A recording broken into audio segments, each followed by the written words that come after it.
and Turkish forces as occupiers, while Russian forces and Iranian-backed militias are there at the government's invitation. Terrorists sustained very serious damage, and the Syrian government, headed by U, controls 90% of the territories, Putin said, according to the Kremlin.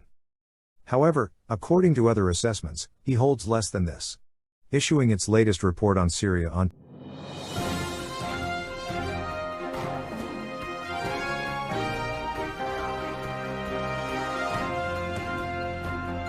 latest breaking news today.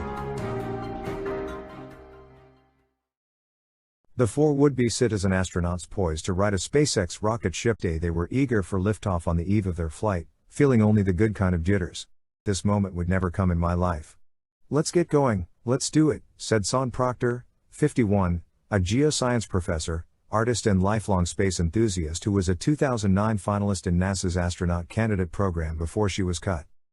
Proctor also disclosed she and her flightmates received a telephone call from one of her personal heroes, former First Lady Michelle Obama, wishing them well, an honor she said would stay with me the rest of my life. The Inspiration 4 quartet are due for liftoff as early as 8 p.m. on Wednesday, splashdown.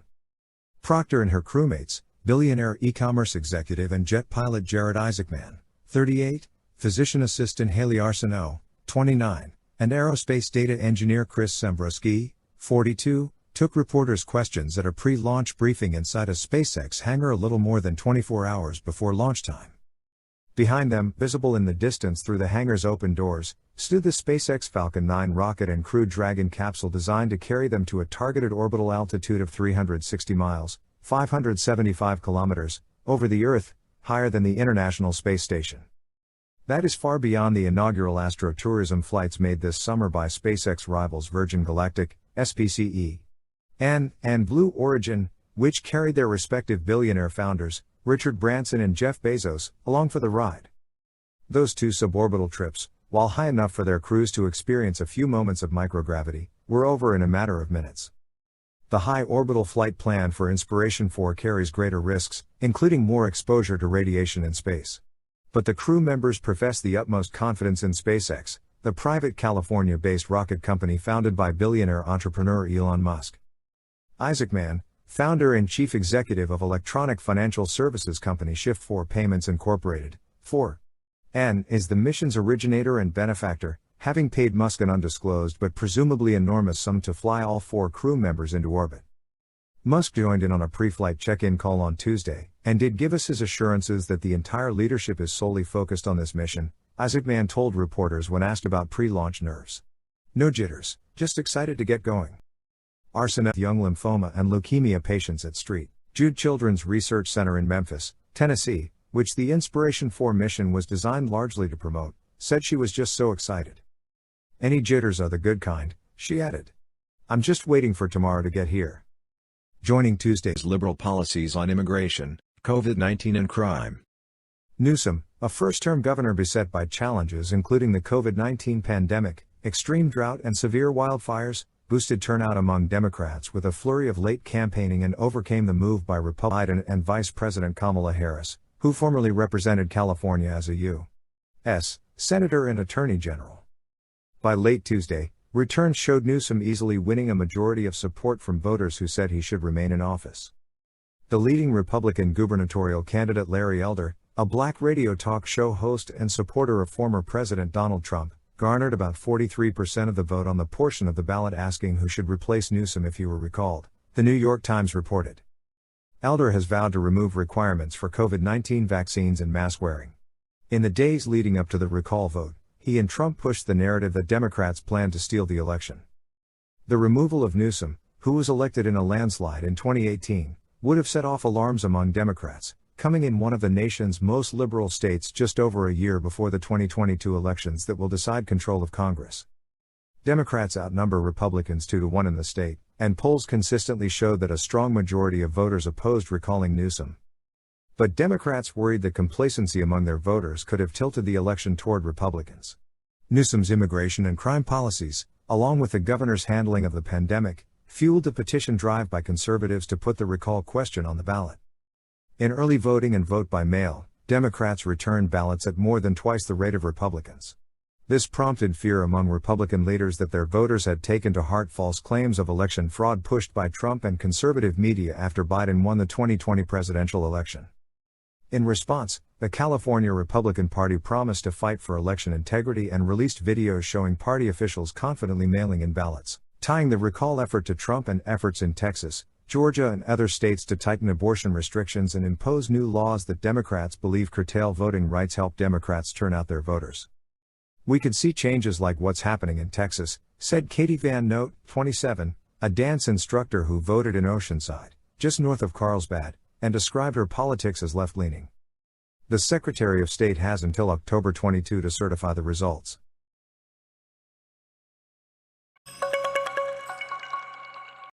Macau casino operator stocks plummeted by as much as a third on Wednesday, losing around $14 billion in value, as the government kicked off a public consultation that investors fear will lead to tighter regulations in the world's largest gambling hub. With Macau's lucrative casino licenses up for rebidding next year, a government proposal to revise the city's gaming law spooked a Hong Kong market already slammed hard into the red by a broad Beijing regulatory crackdown, across sectors from technology to education and property, that has sliced hundreds of billions of dollars off asset values. Wynn Macau led the plunge, falling as much as 34% to a record low, followed by a 28% tumble for Sands China. Peers MGM China, Galaxy Entertainment, SJM and Melco Entertainment all fell heavily, bringing the drop to 109 billion Hong Kong dollars, $14 billion. The slump came after Lei Wei-nong, Macau's Secretary for Economy and Finance, late on Tuesday gave notice of a 45-day consultation on the gambling industry starting Wednesday, saying there were still some deficiencies in industry supervision. Beijing, increasingly wary of Macau's acute reliance on gambling, has not yet indicated how the license rebidding process will be judged. Some Hong Kong stock analysts wasted little time in downgrading their view of the near-term prospects for casino operators in the Chinese Special Administrative Region. All are required to rebid for licenses when current permits expire in June 2022. At J.P. Morgan, analyst D.S. Kim said the bank was downgrading all Macau gaming names from overweight to neutral or underweight due to heightened scrutiny on capital management and daily operations ahead of license renewals. "We admit it's only a directional signal, while the level of actual regulation still remains a moot point," he said, adding that the announcement would have already planted a seed of doubt in investors' minds. At a press briefing on Tuesday, Lei detailed 9 areas for the consultation, including the number of licenses to be given, increased regulation and protecting employee welfare, as well as introducing government representatives to supervise day-to-day operations at the casinos. Discussions over the future of Macau's casino licenses come amid rocky U.S. China relations, leaving some investors fearing that U.S. based casino operators may not fare as well as local players. The government has not singled out any U.S. players, but there has been a push within the companies to beef up the presence of Chinese or local executives to position themselves more as a Macau operator rather than foreign. Ahead of the license expirations, operators have tried to bolster their corporate responsibility and diversify into non-gaming offerings to placate Beijing's fears of over-reliance on gambling. Macau has massively tightened scrutiny of casinos in recent years, with authorities clamping down on illicit capital flows from mainland China and targeting underground lending and illegal cash transfers. Beijing has also intensified a war on cross-border flows of funds for gambling, affecting the financing channels of Macau's junket operators and their VIP casino customers. In June this year, Macau more than doubled the number of gaming inspectors and restructured several departments to ramp up supervision. George Choi, an analyst at Citigroup in Hong Kong, said that while the public consultation document offered limited details, the suggested revisions enhance long-term sustainable growth for the industry with positive implications on the 6 casino operators. He cautioned, however, that we will not be surprised if the market focuses only on the potentially negative implications, given the weak investor sentiment. The consultation comes as Macau has struggled with a dearth of travelers because of coronavirus curbs since the start of 2020. While gambling revenues have picked up in recent months, they remain at less than half of 2019 monthly hauls.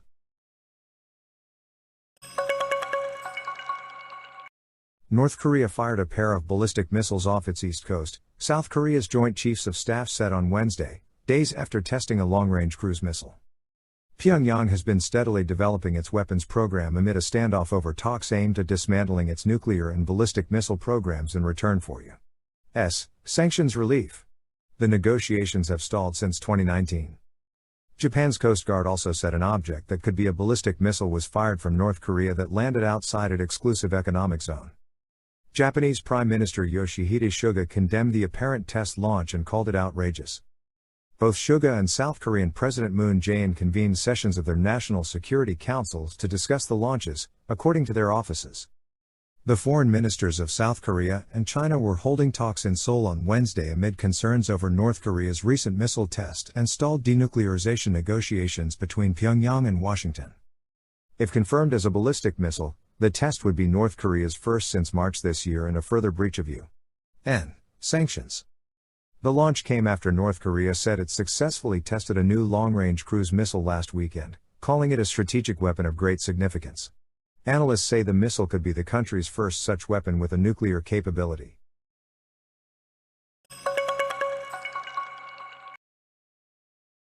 Mexican authorities rescued on Tuesday 22 foreigners, most of them Cuban and Haitian, who were earlier in the day kidnapped when gunmen stormed a hotel in the central state of San Luis Potosi, the region's attorney general said. The gunmen also kidnapped 16 Mexicans when they ransacked the Sol y Luna Hotel in Matehuala, about 195 kilometers, 120 miles, north of the city of San Luis Potosi, the regional capital.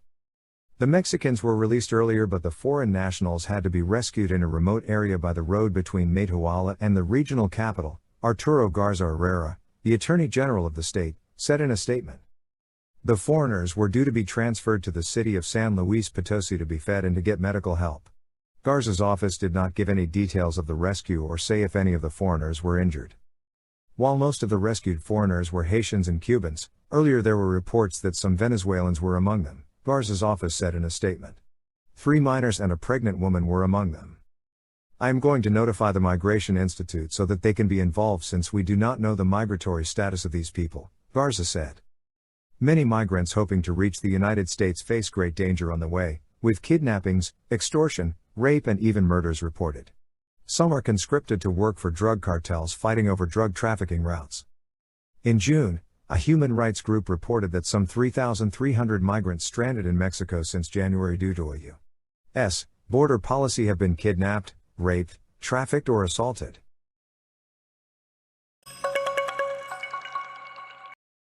The Taliban have denied that one of their top leaders has been killed in a shootout with rivals, following rumors about internal splits in the movement nearly a month after its lightning victory over the Western-backed government in Kabul. Salil Shaheen, a Taliban spokesman, said Mullah Abdul Ghani Baradar, former head of the Taliban political office who was named deputy prime minister last week, issued a voice message rejecting claims he had been killed or injured in a clash. He says it is lies and totally baseless, Shaheen said in a message on Twitter. The Taliban also released video footage purportedly showing Baradar at meetings in the southern city of Kandahar.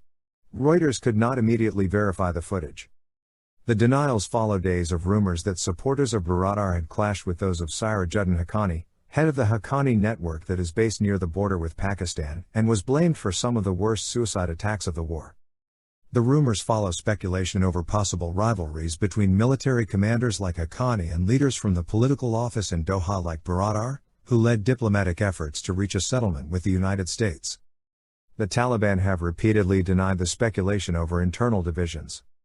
Baradar, once seen as the likely head of a Taliban government, had not been seen in public for some time and was not part of the ministerial delegation which met Qatari Foreign Minister Sheikh Mohammed bin Abdul Rahman Al Thani in Kabul on Sunday. The movement's supreme leader, Mullah Hibatullah Akhundzada, has also not been seen in public since the Taliban seized Kabul on August 15, although he issued a public statement when the new government was formed last week. Speculation over Taliban leaders has been fed by the circumstances surrounding the death of the movement's founder, Mullah Omar, which was only made public in 2015, 2 years after it happened, setting off bitter recriminations among the leadership. Britain will begin a broad-based COVID-19 vaccine booster program for those older and more vulnerable adults soon as Prime Minister Boris Johnson's government relies on vaccines rather than further lockdowns to navigate a bumpy winter. British officials said that COVID-19 vaccines have saved more than 112,000 lives and averted 24 million cases of the disease as they recommended all vulnerable people, frontline health staff and those aged over 50 be offered a booster shot, starting with the oldest and most vulnerable. Johnson hopes that the booster program, which is being undertaken on a precautionary basis without firm evidence about its likely impact, will mean that hospitals can bear the burden of winter without the need for another lockdown.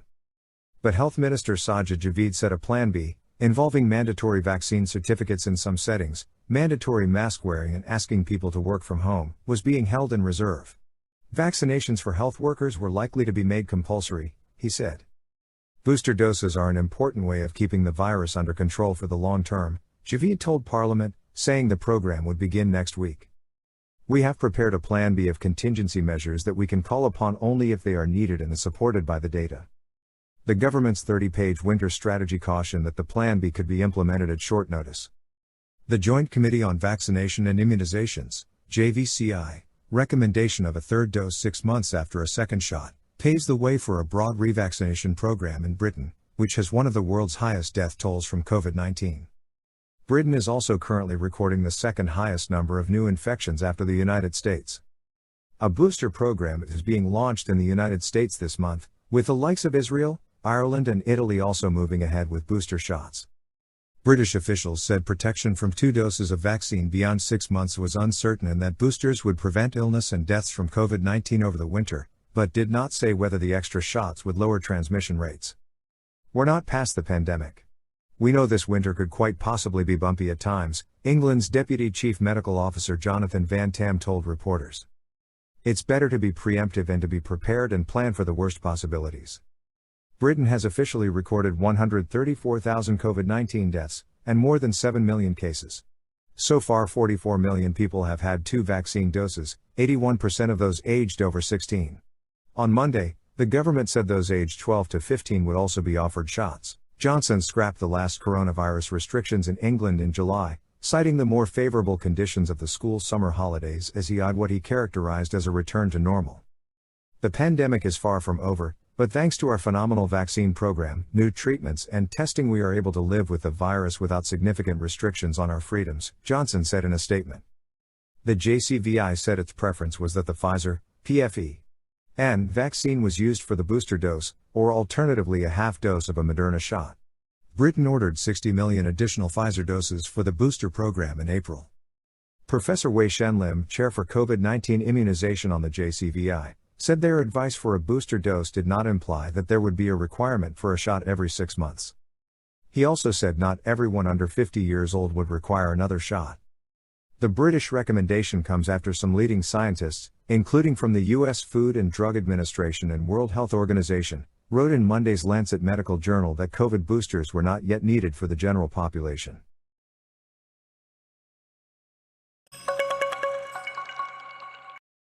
Amazon hiked its average starting wage to $18 per hour on Tuesday and said it plans to hire more than 125,000 warehouse and transportation workers in the United States. Reuters exclusively reported the news earlier on Tuesday. The world's largest online retailer also said it would pay a sign-on bonus of $3,000 in some locations and the hourly wage could go up to $22.50. Amazon was among the first few retailers to set a $15 an hour minimum wage in 2018. Amazon had said in May it would pay around $17 in average wages. The company is hiring to run the 100 logistics facilities it will launch this month in the United States, on top of the more than 250 that opened earlier this year. The additional staffing will also help roll out one-day delivery for Amazon's Prime Loyalty Club members. Retailers are scrambling to hire hourly workers in a tight labor market and have been offering benefits and sign-on bonuses to entice them. Walmart said earlier this month it planned to hire 20,000 workers at its supply chain division ahead of the busy holiday season.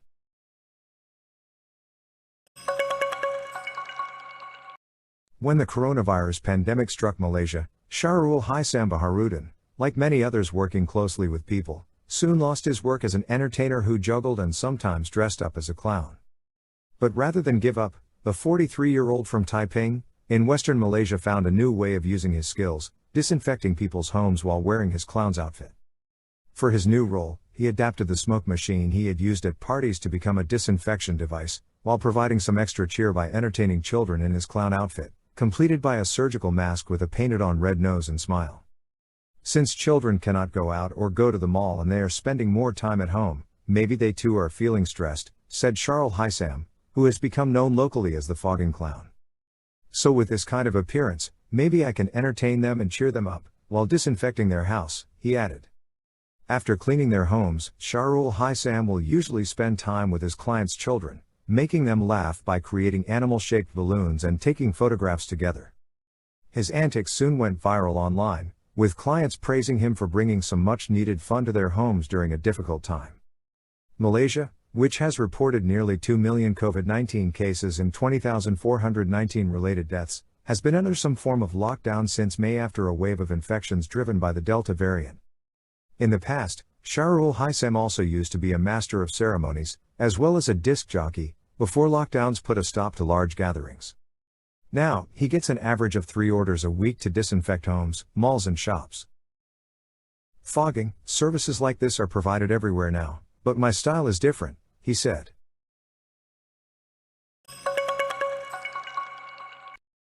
Russian President Vladimir Putin received his Syrian counterpart Bashar al-Assad on Monday for the first time since 2018 and criticized foreign forces that are in Syria without permission or a UN mandate, a rebuke of the United States and Turkey. Putin is Assad's most powerful ally in the decade-long Syrian conflict. His deployment of Russia's Air Force in 2015 helped to turn the tide in Assad's favor, allowing him recover most of the territory lost to insurgents. However, Turkish forces are now present in much of the north and northwest, helping to shore up the last major bastion of anti-Assad rebels, and U.S. forces are supporting Kurdish-led militias who control parts of the east and northeast. Assad, who has also been assisted by Iran during the conflict, has made few trips abroad since the war began in 2011. Putin told him the main problem in Syria was the presence of foreign forces without permission or a UN mandate, which clearly runs counter to international law, the Kremlin said on Tuesday. This undermines your ability to use your best efforts to consolidate the country and promote recovery at a pace that would have been possible if a legitimate government controlled the entire country. The Syrian state views the U.S. and Turkish forces as occupiers, while Russian forces and Iranian-backed militias are there at the government's invitation. Terrorists sustain very serious damage, and the Syrian government, headed by U.S., controls 90% of the territories, Putin said, according to the Kremlin. However, according to other assessments, he holds less than this. Issuing its latest report on Syria on Tuesday, the UN Commission of Inquiry put the portion under Assad's control at just 70%. Its latest report documented increased violence, fighting and rights violations in the year to the end of June, including arbitrary detention by government forces. It said Syria was unsafe for refugees to return to. The meeting with Assad on Monday was Putin's last public engagement before he announced on Tuesday that he was self-isolating as a precaution after several members of his entourage fell ill with COVID-19. Assad and his wife both recovered from COVID-19 earlier this year. The Kremlin said Assad had thanked Putin for providing humanitarian aid and for his efforts to halt the spread of terrorism. He lauded what he called the success of Russian and Syrian armies in liberating occupied territories. Assad also said the sanctions imposed by some nations on Syria were anti-human and illegitimate. The United States tightened sanctions against Syria last year, saying it wanted to force Assad to stop the war and agree to a political solution. The Syrian state news agency SANA said the two leaders had discussed cooperation between their armies in combating terrorism and completing the liberation of the land that is still under the control of terrorist organizations.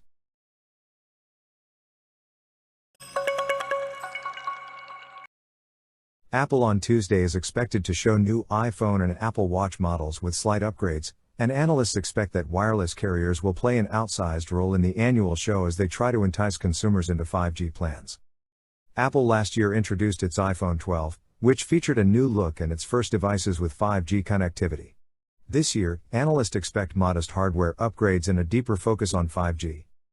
In particular, carriers such as AT&T, Verizon Communications and T-Mobile that have significantly built out their networks since the start of this year are likely to offer new incentives around the devices that can take advantage of the faster speeds those networks can offer, said Ben Badgerin, head of consumer technologies at Creative Strategies.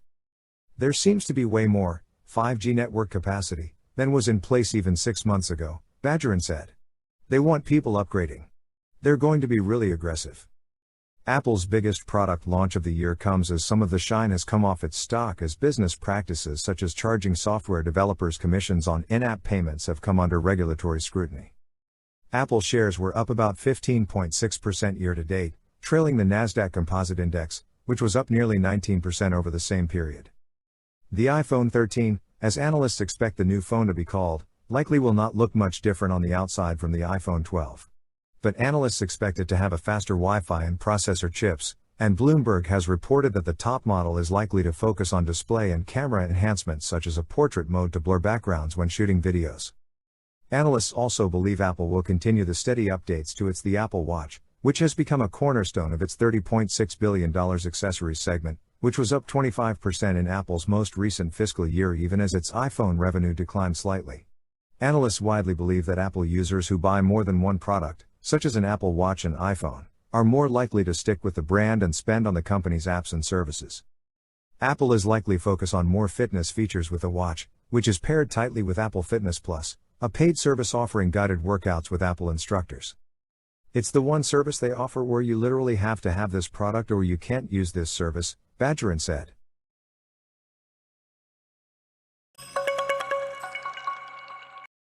Britain's Health Secretary Sajid Javid signaled on Tuesday that a requirement for expensive PCR tests for COVID-19 for international travelers arriving in Britain would be dropped in favor of cheaper lateral flow tests. Asked by a lawmaker if lateral flow tests could be used for initial screening, with a small proportion of positive cases then needing a PCR test, Javid said, "I don't want to preempt the statement of my right honourable friend the Transport Secretary, but I believe when he makes that statement that my honourable friend will be pleased." Javid said on Sunday he wanted to get rid of PCR tests as soon as possible. Transport Secretary Grant Shapps is due to issue an update on England's transport rules this week. Britain's biggest airport Heathrow on Monday demanded that the government change its travel rules to help the sector recover.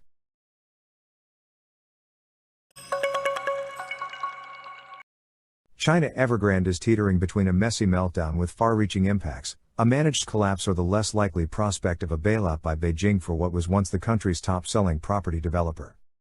Founded in Guangzhou in 1996, Evergrande has epitomized China's freewheeling era of borrowing and building, but with liabilities of nearly 2 trillion yuan, $305 billion, its possible collapse looms as one of China's largest for years.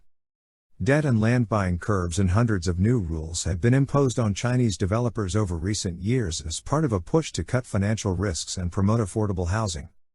Evergrande, which accelerated efforts to cut its debts in 2020 after regulators introduced caps, does not have any major offshore bond maturities until early next year, but tardy payment of suppliers and interest on loans have brought to a head concerns that have long nagged at investors. Now, without access to fresh funding, Evergrande cannot pay suppliers, finish projects or raise income, prompting it to hire advisors and warn of default risk. This, along with a buyout, breakup or bailout are the scenarios now being evaluated. And while analysts have played down comparisons to the 2008 collapse of U.S. investment bank Lehman Brothers, which caused crises at counterparties and ultimately seized up global markets, some investors have similar contagion concerns. If as expected Evergrande is defaulting on its debt and goes through a restructuring, I don't see why it would be contained, Michelle Lowy of banking and asset management firm SC Lowy, which focuses on distressed and high-yield debt, said. There are other developers that are suffering from the same problem of no access to liquidity and have extended themselves too much, Lowy added. Other worries include the exposure of banks and the determination of regulators to press on with property market reforms despite hints of damaging consequences. Reaction has so far concentrated in the bond market and on Evergrande stock, as well as the stocks and bonds of other developers such as, among others, Guangzhou Ranf Properties and Xinyuan Real Estate. Evergrande shares are down about 90% in 14 months, while its dollar bonds are trading at 60 to 70% below par. Stress is mounting for the most obvious gray rhino in China, namely the real estate sector, Natixis economist Alicia Garcia Herrero said. The most immediate concern is of a real estate crash rather than a Lehman-style financial crisis. An Evergrande fire sale could crush prices, causing leveraged developers to blow up and crippling a sector comprising a quarter of China's economy. Lehman was very different as it went across the financial system, freezing activity, said Patrick Peregrine, an independent London-based analyst. Millions of contracts with multiple counterparties, everyone was trying to work out their exposure, he said. With Evergrande it depresses the entire real estate sector. Bank exposure is also wide, and a leaked 2020 document, written off as a fabrication by Evergrande but taken seriously by analysts, showed liabilities extending to more than 128 banks and over 121 non-banking institutions. But data suggests non-performing loans at commercial banks were a manageable 1.76% last quarter, and compared to the United States, China has far greater control over its financial system. A drive by authorities to cut developers' debts is also seen as increasing the likelihood of a property liquidation. The government has worked tirelessly to drive deleverage in the bloated real estate sector, so throwing a lifeline to Evergrande now is unlikely, said James Scci, distressed debt analyst at credit analytics provider Reorg. Analysts are increasingly expecting a managed collapse that seeks to protect smaller investors, with around 100 angrily showing up to Evergrande's headquarters on Tuesday, while bondholders take a haircut. We do not believe the government has an incentive to bail out Evergrande, which is a private-owned enterprise, Nomura analyst Iris Chen said in a note to clients. But they will also not actively push Evergrande down and will supervise a more orderly default, if any, in our view. If Evergrande is to recoup anything, it must first find buyers for its assets, which it has been struggling to do as potential saviors seem content to wait for more distress. In a stock exchange announcement on Tuesday, Evergrande said it had not been able to complete the disposal of its office building in Hong Kong within the expected timetable. The ongoing negative media reports concerning the group have dampened the confidence of potential property purchasers, Evergrande added.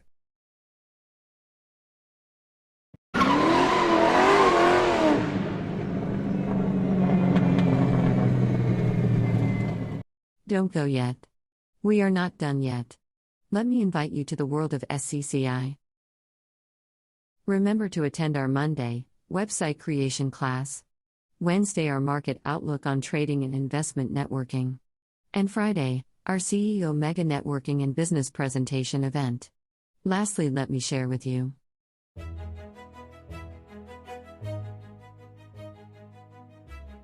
Welcome to the world of Scci Digital TV. Watch and chat with friends on the latest news in Scci YouTube or Facebook channel. We showcase guest speaker seminar at 2 p.m. daily. Get to know our Scci official members at 11 a.m. and 11 p.m. daily. Wait no more, subscribe to Scci YouTube and Facebook Digital TV channel now. If you are a business owner, start selling your products through Scci platforms.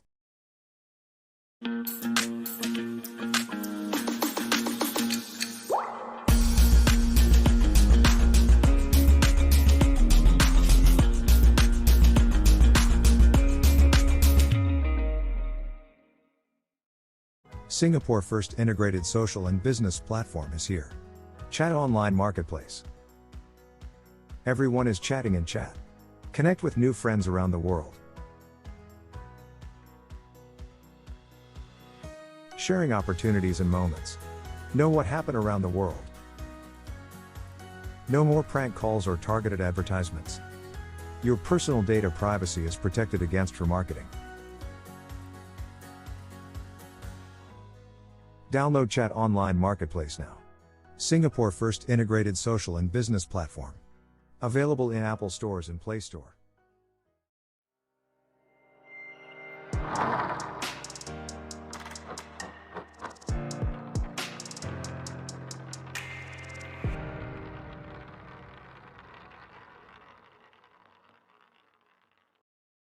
Leading Democrats in the U.S. House of Representatives on Monday proposed a substantial rollback of former President Donald Trump's tax cuts, including raising the top tax rate on corporations to 26.5% from the current 21%.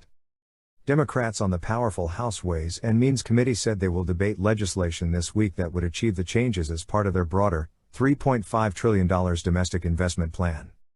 In an attempt to finance the new spending, the Democratic-led committee will debate a proposal to raise $2.9 trillion in revenue over 10 years, according to a document circulated among members of the panel. Besides increasing corporate taxes, wealthy individuals would see a jump in their income taxes as well as higher capital gains and estate taxes. Even if the legislation as proposed passes Congress and is signed by Democratic President Joe Biden, corporate taxes would still be lower than they were before the enactment of the tax cuts pushed through by Republicans in 2017. But the top individual income tax rate would revert to its pre-2017 level. The Tax Writing Ways and Means Committee has scheduled work sessions for Tuesday and Wednesday to debate tax policy and other matters under its jurisdiction to be included in the $3.5 trillion reconciliation bill, which would require a simple majority to be passed in the Senate. House Ways and Means Chairman Richard Neal will attempt to win the committee's approval of the tax changes that are aimed at helping pay for expanded social services for the elderly and children and tackling climate change. Neal, a Massachusetts representative, wants to set a graduated corporate tax rate of 18% on annual income below $400,000, 21% on income up to $5 million, and 26.5% on income above $5 million.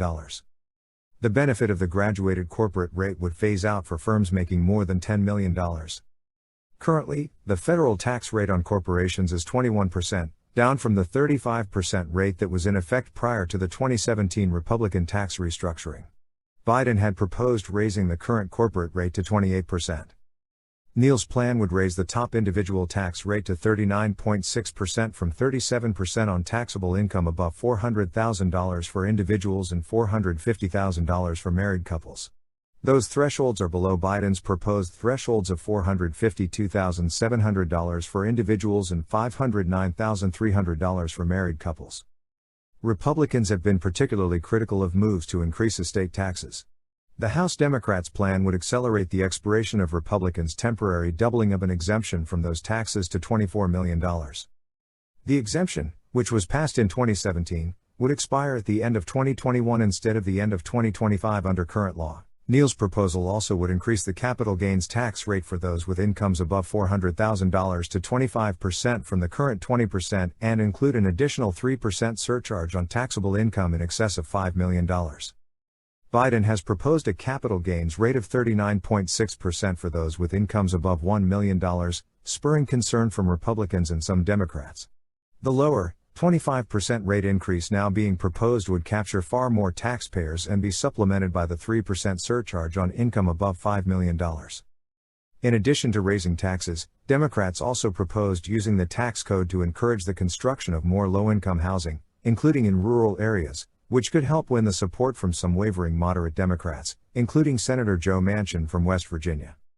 And in an attempt to reduce carbon emissions, Democrats are seeking sizable tax credits for the purchase of electric vehicles. So far, the Democrats' wide-ranging legislation has not attracted the support of any Republicans, who have been adamant in defending their 2017 tax cuts and argue that the tax hikes would hurt businesses and kill jobs. Democrats argue the Trump tax restructuring favored the wealthy while Republicans credit it for helping spur economic growth. House Speaker Nancy Pelosi is aiming to have a vote in the Democratic-controlled House on the $3.5 trillion bill, or a somewhat downsized measure, as soon as the end of this month. The final House version of the bill would be tailored to win the support of moderate Democrats in the Senate, where Democrats have 50 of the 100 seats.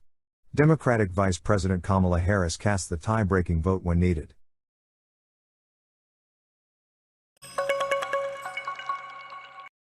Grab, Southeast Asia's biggest ride-hailing to food delivery group, lowered its full-year forecasts on Tuesday, citing renewed uncertainty over pandemic-related movement restrictions despite encouraging vaccination rates in the region. Singapore-based Grab also said in a statement that it was making progress on its record merger deal agreed with U.S. Special Purpose Acquisition Company, SPAC, Altimeter Growth Corp earlier this year. And it reiterated that the deal, worth nearly $40 billion, is expected to be completed in the fourth quarter. Grab, which has operations across 8 countries and more than 400 cities in a region of 650 million people, said it expects to report group-level adjusted net sales of $2.1 billion to $2.2 billion, versus an expected $2.3 billion announced in April. It also forecast a group-level adjusted EBITDA loss of $0.7 billion to $0.9 billion for this year compared with a previously projected EBITDA loss of $0.6 billion. Grab's full-year 2021 outlook anticipates an extension of partial and complete lockdowns throughout several countries where Grab operates as a result of the continuing spread of COVID-19, the company said. Grab's second quarter adjusted net sales jumped 92% to $550 million while its adjusted EBITDA loss rose 4% to $214 million. Grab said its quarterly total gross merchandise value, GMV, a metric used to measure transaction volumes, jumped 62% to a record $3.9 billion. GMV for deliveries grew 58% to $2.1 billion, while GMV for mobility rose 93% to $685 million. Our deliveries business continues to outperform and is growing rapidly, with the addition of new offerings such as GrabMart and Grab Supermarket, and we expect to continue investing heavily in this segment, Peter Wee, Grab's chief financial officer, said.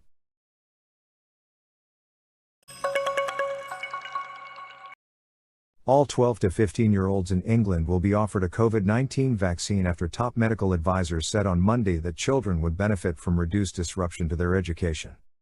The British government confirmed that the offer would be extended to all children aged 12 to 15 after a unanimous recommendation by the chief medical officers, CMOs, from the 4 nations of the United Kingdom. I have accepted the recommendation from the chief medical officers to expand vaccination to those aged 12 to 15. Protecting young people from catching COVID-19, reducing transmission in schools and keeping pupils in the classroom, Health Minister Sajid Javid said in a statement. Rollout to the cohort in England will begin next week. Scotland, Wales and Northern Ireland set their own health policy, though each devolved administration received the same advice from their respective CMO. The CMOs recommended that children aged 12 to 15 in Britain get a first shot of the Pfizer-BioNTech vaccine, after the Joint Committee on Vaccination and Immunization, JCVI, earlier this month decided against making the recommendation. The children will be offered Pfizer-BioNTech's vaccine. Vulnerable children in the age bracket were already eligible for the shots. The United States, Israel and some European countries have rolled out vaccinations to children more broadly, putting pressure on the British government to follow suit. There have been more than 134,000 deaths from COVID-19 in Britain, and a rapid start to its vaccination rollout has slowed, with 81% of those over 16 receiving 2 vaccine doses. The JCVI had previously said the decision to vaccinate children was finely balanced as the government then sought further advice on the issue. The CMOs in a letter said that vaccinating children could reduce COVID-19 transmission and thus disruption to schools, and those benefits on balance provide sufficient extra advantage to recommend in favor of vaccinating this group. Vaccination will reduce education disruption, Chris Whitty, England's chief medical officer, said at a news briefing. We do not think that this is a panacea, there's no silver bullet, but we think it is an important and potentially useful additional tool to help reduce the public health impacts that come through educational disruption. The CMO said second doses would not be offered to the age group until at least spring, as they would wait for more data from around the world.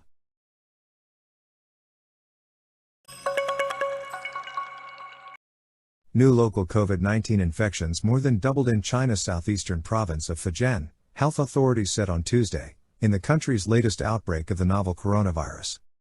The National Health Commission said 59 new locally transmitted cases were reported for September 13, up from 22 infections a day earlier. All of them were in Fujian.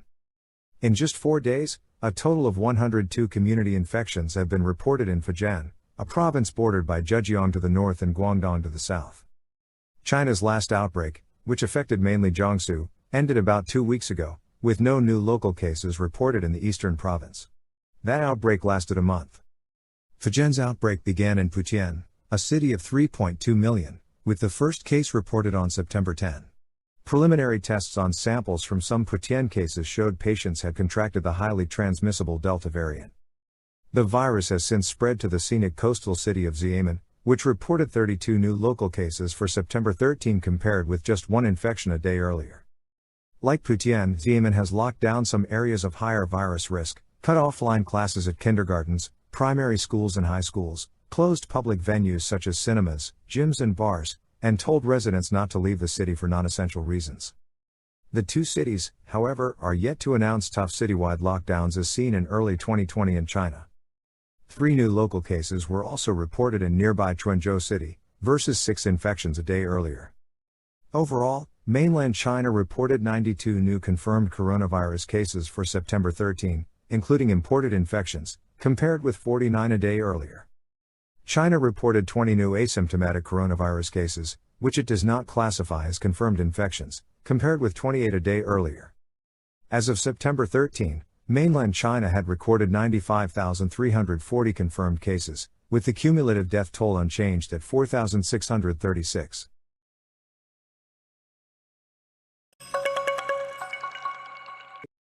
A cyber surveillance company based in Israel developed a tool to break into Apple iPhones with a never-before-seen technique that has been in use since at least February, Internet security watchdog group Citizen Lab said on Monday. The discovery is important because of the critical nature of the vulnerability, which requires no user interaction and affects all versions of Apple's iOS, OS X, and watchOS, except for those updated on Monday. The tool developed by the Israeli firm, named NSO Group, defeats security systems designed by Apple in recent years. Apps by this exploit for iMessage, Apple rapidly developed and deployed a fix in iOS 14.8 to protect our users, said Ivan Kirstich, head of Apple Security Engineering and Architecture, in a statement. Attacks like the ones described are highly sophisticated, cost millions of dollars to develop, often have a short shelf life, and are used to target specific individuals. While that means they are not a threat to the overwhelming majority of our users, we continue to work tirelessly to dimers, and we are constantly adding new protections for their devices and data, he added.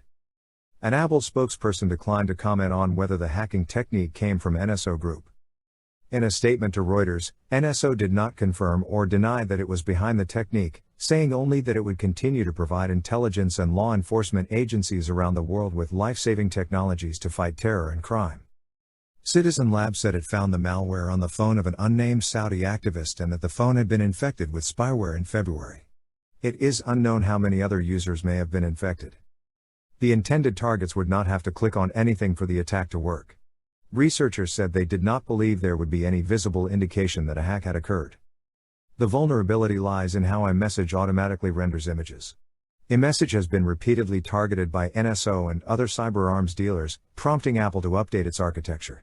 But that upgrade has not fully protected the system. Popular chat apps are at risk of becoming the soft underbelly of device security. Securing them should be top priority, said Citizen Lab researcher John Scott Railton.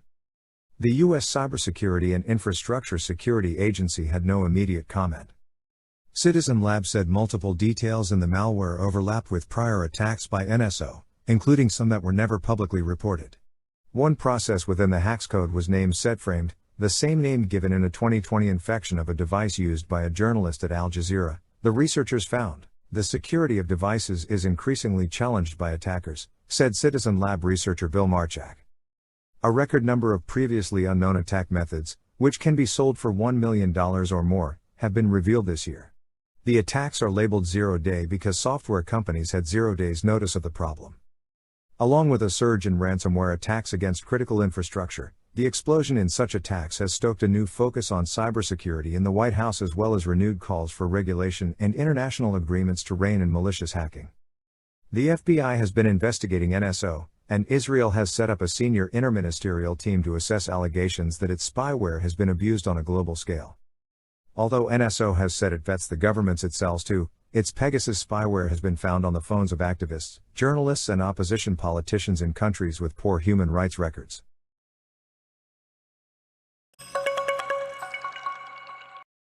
The Gulf Coast of Texas and Louisiana was bracing on Monday for the arrival of Tropical Storm Nicholas, which was expected to batter the region with an intense storm surge and rains that could cause widespread and life-threatening flooding. The storm, carrying winds of 65 miles per hour, 104 kilometers per hour, was headed northward at 12 miles per hour, about 70 miles, 115 kilometers, south of Port O'Connor, Texas, the National Hurricane Center, NHC, said in a bulletin on Monday afternoon. Nicholas could reach hurricane intensity when it comes ashore along the southern or central coast of Texas late on Monday evening, the center said. It will be a very slow-moving storm across the state of Texas that will linger for several days and drop a tremendous amount of rain, Texas Governor Greg Abbott said on Monday afternoon. People in the region need to be prepared for extreme high-water events. Abbott said he will declare states of emergency in 17 counties and 3 cities across coastal Texas, adding that boat and helicopter rescue teams have been deployed or placed on standby. Rainfall totals of up to 16 inches, 40.6 centimeters, and possibly 20 inches in some isolated areas were forecast for parts of Texas through Wednesday. As the storm moves northeast, it was expected to dump up as much as 10 inches on parts of south-central Louisiana and southern Mississippi through Thursday, the NHC said. The National Weather Service issued storm surge, flood and tropical storm warnings and watches throughout the region, calling it a life-threatening situation. Nicholas is the second storm in as many weeks to threaten the U.S. Gulf Coast. Hurricane Ida wreaked havoc in late August, killing more than 24 people as it devastated communities in Louisiana near New Orleans. We want to make sure that no one is caught off guard by this storm, Louisiana Governor John Bel Edwards said at a news briefing on Monday afternoon. Heavy rainfall will be the primary concern. Edwards warned that drainage systems still clogged with debris from Ida and other recent storms may not be able to handle the expected deluge of rainwater, causing flash flooding. Teams of rescue workers with high-water vehicles and boats were prepared to respond to people trapped by flooding across southern Louisiana, Edwards said. Nicholas could also knock out electricity and hamper restoration efforts as more than 119,000 homes and businesses remain without power from Ida, he said. Houston Mayor Sylvester Turner urged the city's 2.3 million residents to stay at home starting on Monday evening. Parts of the city were expected to get 8 inches, 20 centimeters, or even more rain, according to the forecast. Take things seriously and prepare, he said during a news conference. This is primarily a rain event and we don't know how much rain we will be getting. Houston, the fourth most populous city in the United States, was devastated in 2017 when Harvey, a Category 4 hurricane, slammed Texas, dropping up to 40 inches of rain in some sections and killing more than 100 people.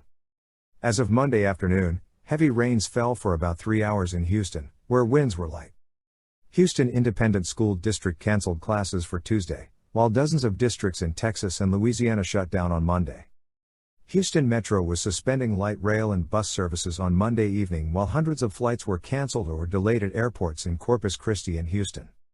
Waves stirred up by Nicholas near 12 feet, 3.7 meters, in height were reported outside of Port Aransas, near Corpus Christi, Texas, with wind gusts up to 54 miles per hour about 40 miles east of Padre Island.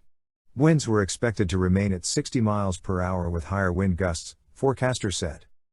Nueces County, which includes the city of Corpus Christi, issued a disaster declaration on Monday, saying that community was under a threat of imminent disaster, injury and loss of life or property due to the anticipated storm.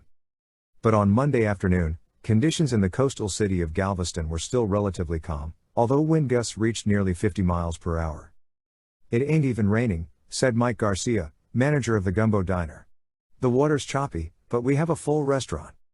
Royal Dutch Shell on Monday began evacuating staff from a U.S. Gulf of Mexico oil platform and other firms began preparing for hurricane-force winds.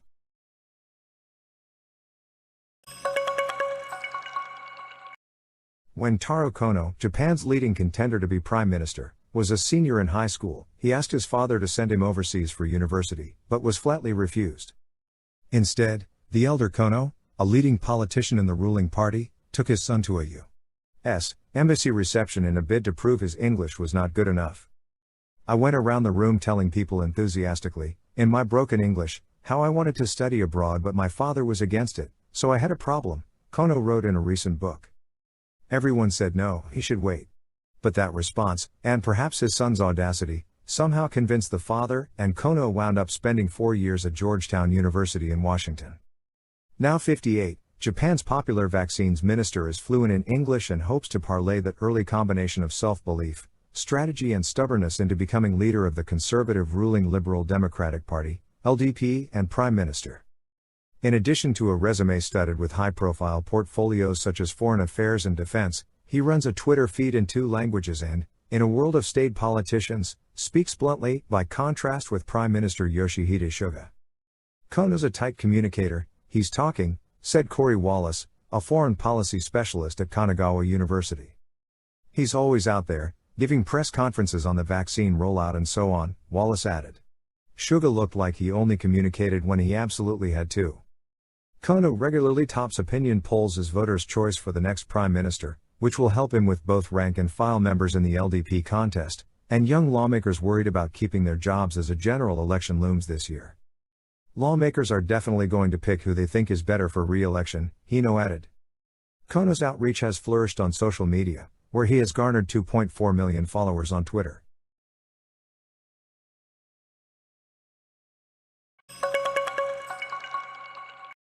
For Lauren Rash, it's the little things that have snarled production at her tent factory here, like the many shades of black Velcro.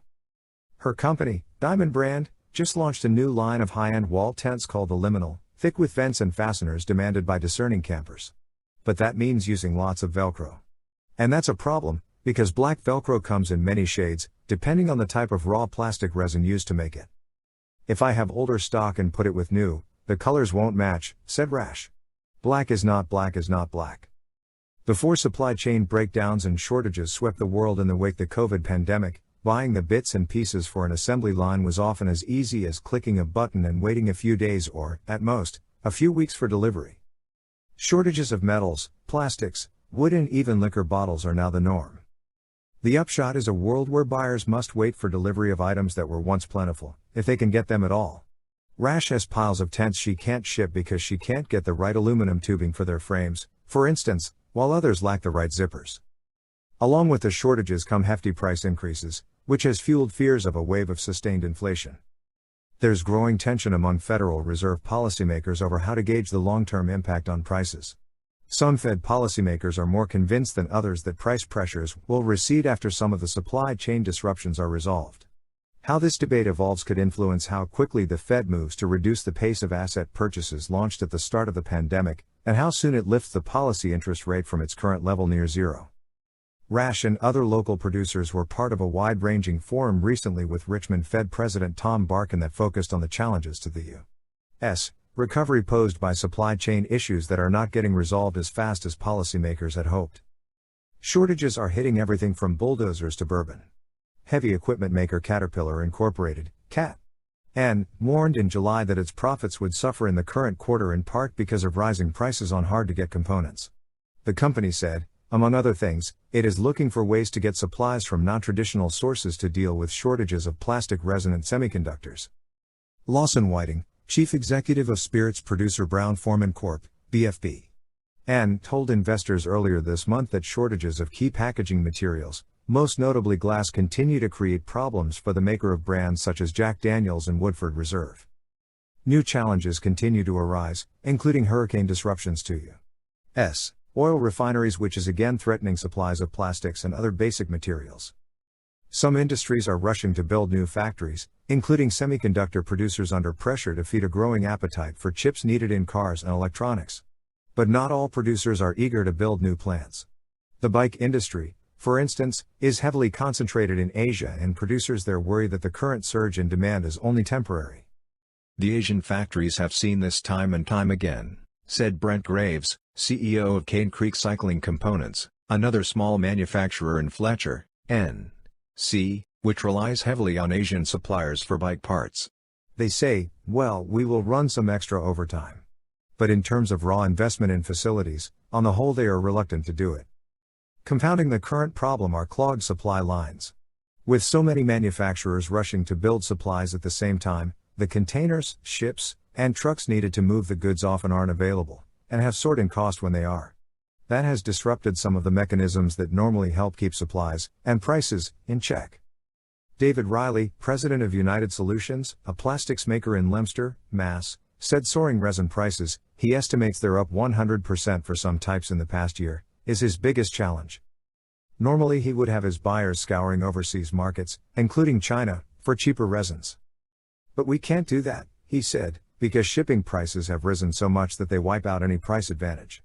Right now, producers in North America don't have the stiff competition that they would if container prices came back down.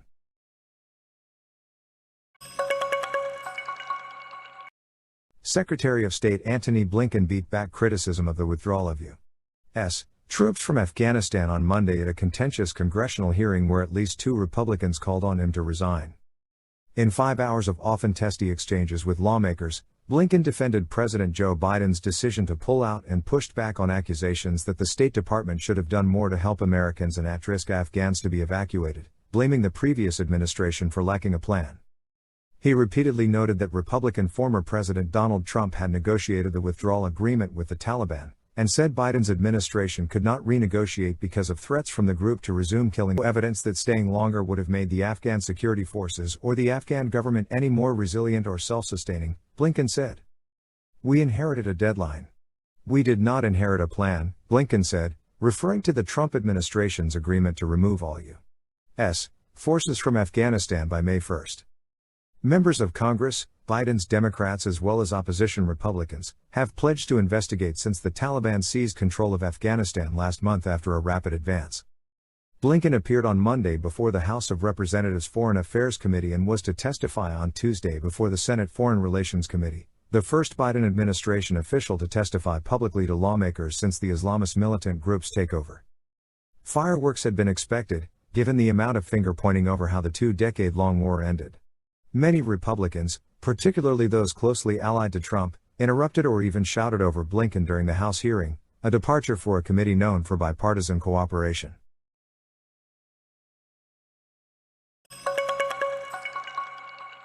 Donors have pledged more than $1.1 billion to help Afghanistan, where poverty and hunger have spiraled since the Islamist Taliban took power, and foreign aid has dried up, raising the specter of a mass exodus. UN Secretary-General Antonio Guterres, speaking halfway through a UN conference seeking $606 million to meet Afghanistan's most pressing needs, said it was too early to say how much had been promised in response to the appeal. After decades of war and suffering, Afghans are facing perhaps their most perilous hour, he said. He said food could run out by the end of this month, and the World Food Programme said 14 million people were on the brink of starvation. The Taliban ruled Afghanistan according to their strict interpretation of Islamic law from 1996 to 2001 and were toppled in an invasion led by the United States, which accused them of sheltering militants behind the September 11 attacks. They swept back to power last month in a lightning advance as the last U.S. led NATO troops pulled out and the forces of the Western-backed government melted away. With billions of dollars of aid flows abruptly ending due to Western antipathy and distrust towards the Taliban, donors had a moral obligation to keep helping Afghans after a 20-year engagement, several speakers in Geneva said. Neighbors China and Pakistan had already offered help. But UN Human Rights Chief Michelle Bachelet, also in Geneva, underlined the Western misgivings. She accused the Taliban of breaking recent promises by once more ordering women to stay at home rather than go to work, keeping teenage girls out of school, and persecuting former opponents.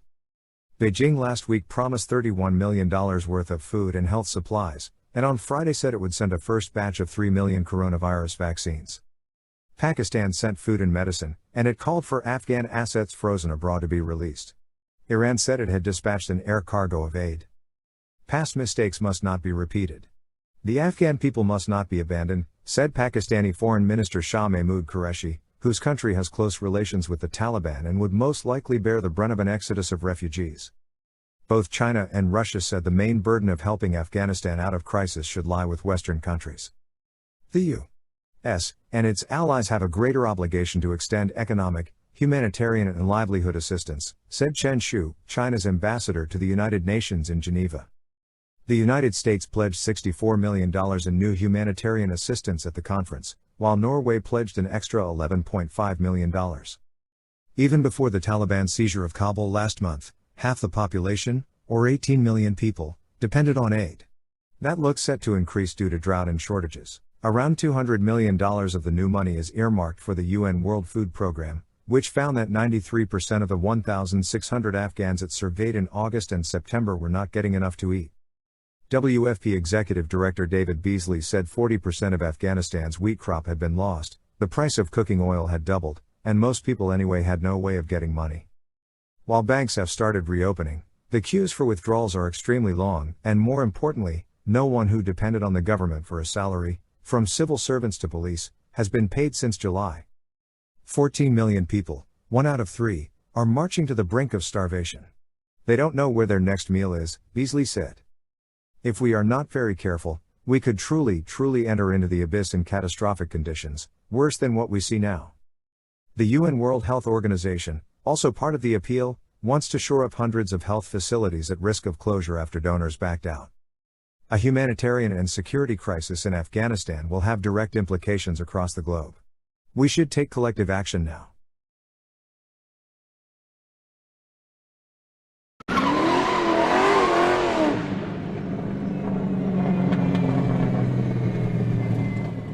Don't go yet.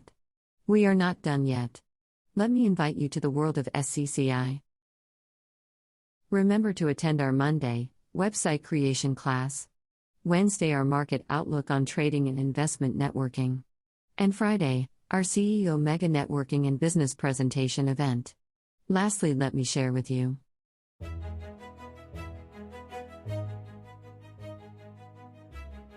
Welcome to the world of Scci Digital TV. Watch and chat with friends on the latest news in Scci YouTube or Facebook channel. We showcase guest speaker seminar at 2 p.m. daily. Get to know our SCCI official members at 11 a.m. and 11 p.m. daily.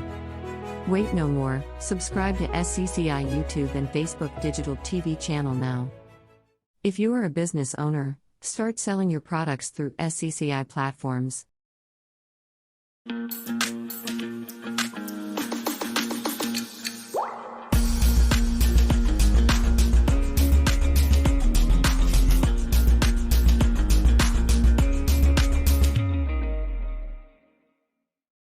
Singapore first integrated social and business platform is here. Chat online marketplace. Everyone is chatting in chat. Connect with new friends around the world. Sharing opportunities and moments. Know what happened around the world. No more prank calls or targeted advertisements. Your personal data privacy is protected against for marketing. Download Chat Online Marketplace now. Singapore first integrated social and business platform. Available in Apple stores and Play Store. Need help to reach out to more customers? Want to increase your sales revenue? Singapore Chamber of Commerce and Industry can help you with your advertising needs through Facebook and Google marketing, YouTube and TikTok campaigns advertising, sales video production, live stream sales, website building and e-commerce advertising. Reach more customers and get more sales now. Make an appointment now through WhatsApp or click on the link below.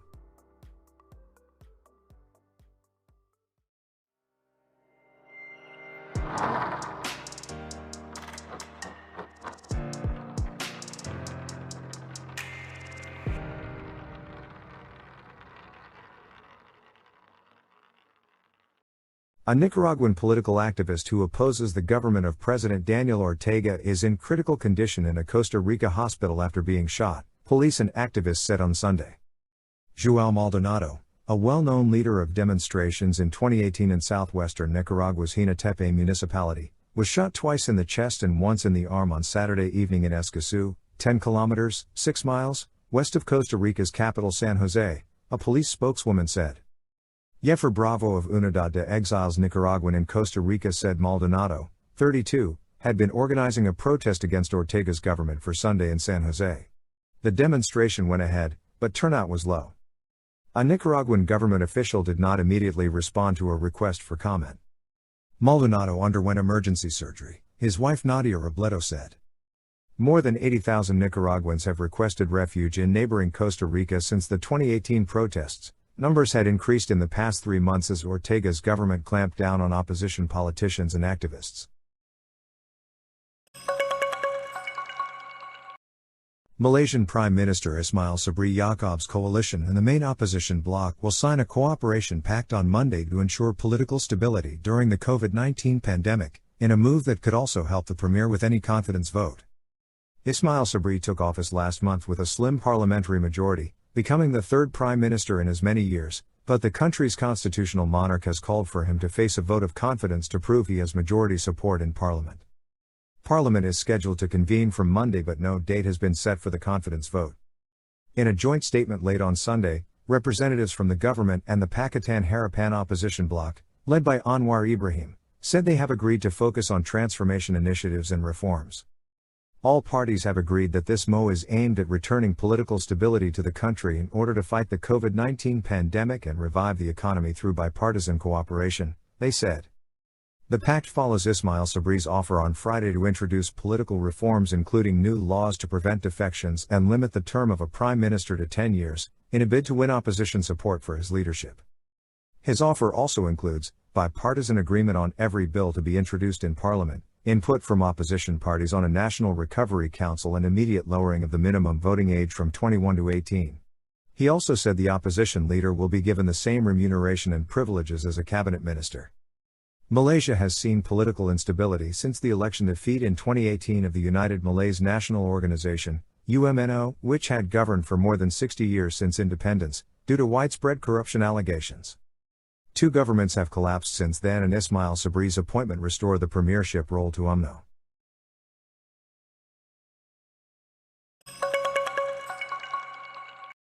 Japan's wholesale inflation hovered near a 13-year high in August as raw material imports continued to rise on solid global demand, data showed on Monday, putting pressure on companies to pass on higher costs to households. Many analysts, however, expect companies to keep any price hike moderate as state of emergency curbs to combat the coronavirus pandemic weigh on domestic demand. It's difficult to pass over the wholesale price increase to consumer goods given the weak consumption, said Takumi Tsunoda, senior economist at Shinkin Central Bank Research.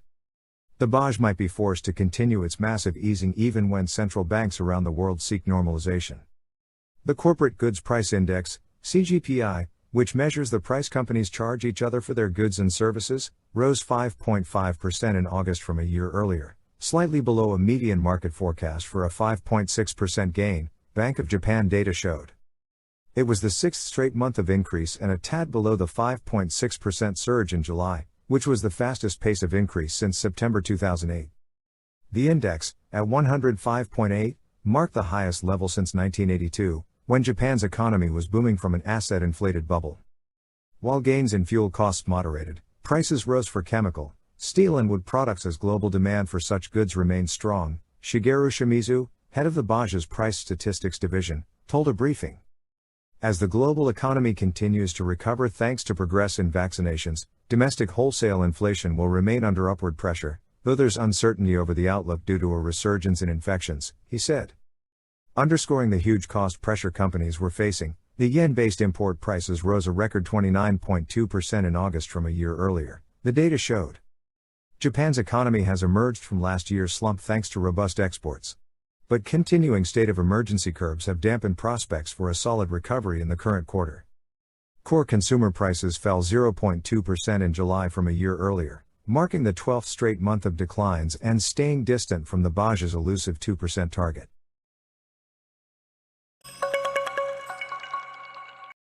The United Nations is convening an aid conference in Geneva on Monday in an effort to raise more than $600 million for Afghanistan, warning of a humanitarian crisis there following the Taliban takeover.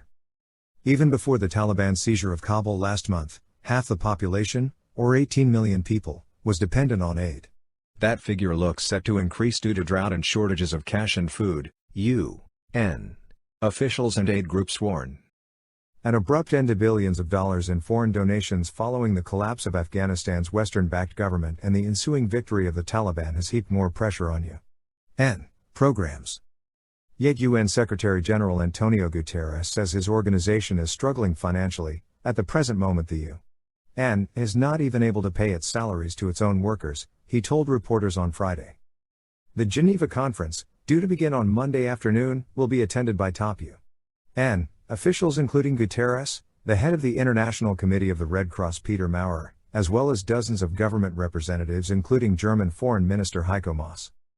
About a third of the $606 million being sought would be used by the UN World Food Programme, which found that 93% of the 1,600 Afghans it surveyed in August and September were not consuming sufficient foods, mostly because they could not get access to cash to pay for it.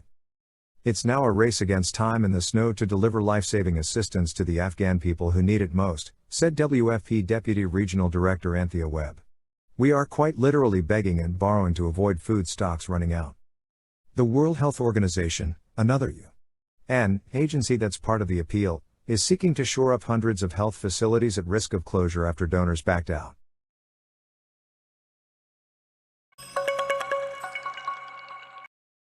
North Korea carried out successful tests of a new long-range cruise missile over the weekend, state media said on Monday, seen by analysts as possible the country's first such weapon with a nuclear capability.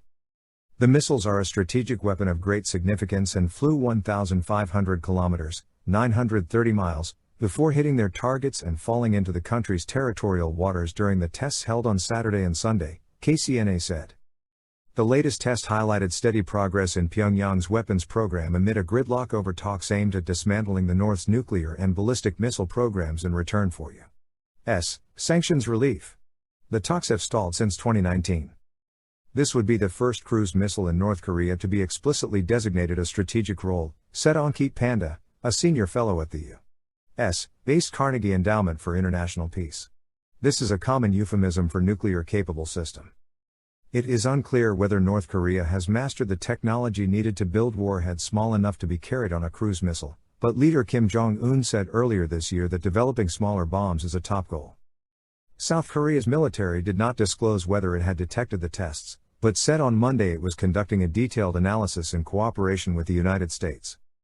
Rodong Sinmun, the ruling Workers' Party's official newspaper, ran photos of the new long-range cruise missile flying and being fired from a transporter erector launcher. The test provides strategic significance of possessing another effective deterrence means for more reliably guaranteeing the security of our state and strongly containing the military maneuvers of the hostile forces, KCNA said. In this course, detailed tests of missile parts, scores of engine ground thrust tests, various flight tests, control and guidance tests, warhead power tests, etc. were conducted with success. It was seen as the North's first missile launch after it tested a new tactical short-range ballistic missile in March. North Korea also conducted a cruise missile test just hours after U.S. President Joe Biden took office in late January. North Korea's cruise missiles usually generate less interest than ballistic missiles because they are not explicitly banned under UN Nations Security Council resolutions. That's not because ballistic missiles are somehow more threatening than cruise missiles, Jeffrey Lewis, a missile researcher at the James Martin Center for Nonproliferation Studies, said on Twitter. It's because the architects of the resolutions lack the imagination of Kim Jong-un and his Academy of Defense Sciences. An intermediate-range land attack cruise missile is a pretty serious capability for North Korea, Lewis said. This is another system that is designed to fly under missile defense radars or around them. Kim Jong-un did not appear to have attended the test, with KCNA saying Pak Jong-chan, a member of the Workers' Party's powerful Politburo and a secretary of its Central Committee, oversaw it. The reclusive North has long accused the United States and South Korea of hostile policy toward Pyongyang. The unveiling of the test came just a day before chief nuclear negotiators from the United States, South Korea and Japan meet in Tokyo to explore ways to break the standoff with North Korea. China's Foreign Minister, Wang Yi, is also scheduled to visit Seoul on Tuesday for talks with his counterpart, Chung Eui-yong. Biden's administration has said it is open to diplomacy to achieve North Korea's denuclearization, but has shown no willingness to ease sanctions. Sun Kim, the U.S. envoy for North Korea, said in August in Seoul that he was ready to meet with North Korean officials anywhere, at any time. A reactivation of inter-Korean hotlines in July raised hopes for a restart of the negotiations, but the North stopped answering calls as annual South Korea U.S. military exercises began last month, which Pyongyang had warned could trigger a security crisis.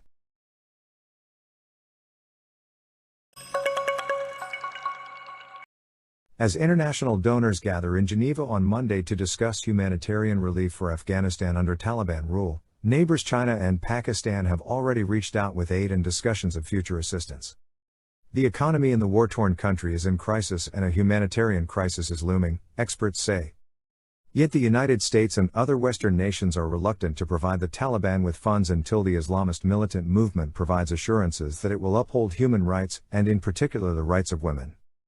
The country's roughly $10 billion in foreign assets, held overseas, are also frozen. The understandable purpose is to deny these funds to the de facto Taliban administration, Deborah Lyons, the UN Secretary-General's Special Representative for Afghanistan, told the UN Security Council this week. The inevitable effect, however, will be a severe economic downturn that could throw many more millions into poverty and hunger, may generate a massive wave of refugees from Afghanistan, and indeed set Afghanistan back for generations. Another possible effect could be to drive Afghanistan closer to its neighbors and close allies Pakistan and China, who have already sent planeloads of supplies to Afghanistan. They have also signaled they are open to ramped-up engagement. China announced last week it would send $31 million worth of food and health supplies to Afghanistan, among the first foreign aid pledges since the Taliban took power last month. Pakistan last week sent supplies such as cooking oil and medicine to authorities in Kabul, while the country's foreign minister called on the international community to provide assistance without conditions and to unfreeze Afghanistan's assets. Pakistan has had deep ties with the Taliban and has been accused of supporting the group as it battled the U.S.-backed government in Kabul for 20 years, charges denied by Islamabad. China, with a strong alliance with Pakistan, has also been engaging with the Taliban. Some analysts said it was enticed by the country's mineral wealth, including large reserves of lithium, a key component for electric vehicles. China has also expressed concern about militancy that could spill over from Afghanistan across its border, which it wants the Taliban administration to help contain. Beyond humanitarian aid, some experts and officials in the region say China's huge Belt and Road Initiative, BRI, could provide Afghanistan with long-term economic viability. One possibility is Afghanistan joining the China-Pakistan Economic Corridor, CPEC, a central part of the BRI, under which Beijing has pledged over $60 billion for infrastructure projects in Pakistan, much of it in the form of loans. The Taliban would welcome joining CPEC. China would also be very happy, said Rustam Shah Mahmud, Pakistan's former ambassador to Afghanistan. China has not made any comment on the BRI, but Foreign Minister Wang Yi has said Beijing is ready to actively discuss the resumption of China-Afghanistan freight trains and facilitate Afghanistan's interaction with the outside world, especially its access to humanitarian supplies. Pakistan's Foreign Office and a Taliban spokesperson did not immediately respond to request for comment. Taliban leaders in recent weeks have said they want good relations with China. A senior Taliban source said discussions have taken place with China in Doha about possible investment opportunities. China is interested in mining in particular, but any activity in the sector will be open to tender, the source said. The Taliban welcomes foreign investment that will benefit the country, he said.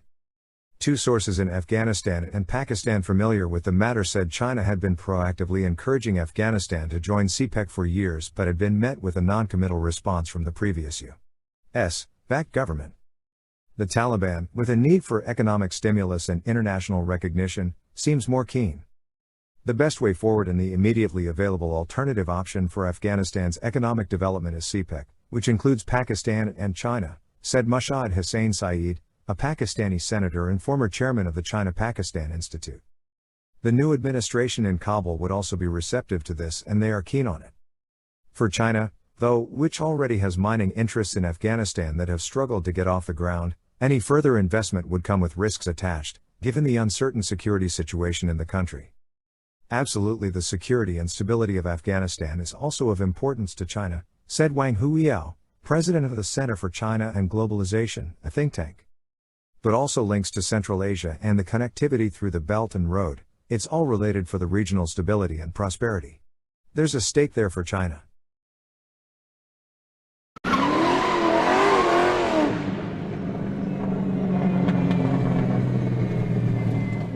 Don't go yet. We are not done yet. Let me invite you to the world of Scci. Remember to attend our Monday website creation class, Wednesday our market outlook on trading and investment networking, and Friday our CEO mega networking and business presentation event. Lastly, let me share with you.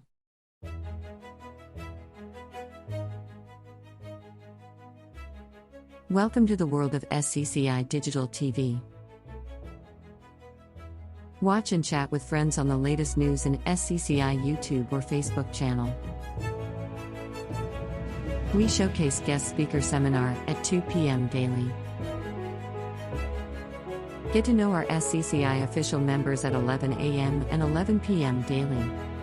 Wait no more, subscribe to Scci YouTube and Facebook digital TV channel now. If you are a business owner, start selling your products through Scci platforms.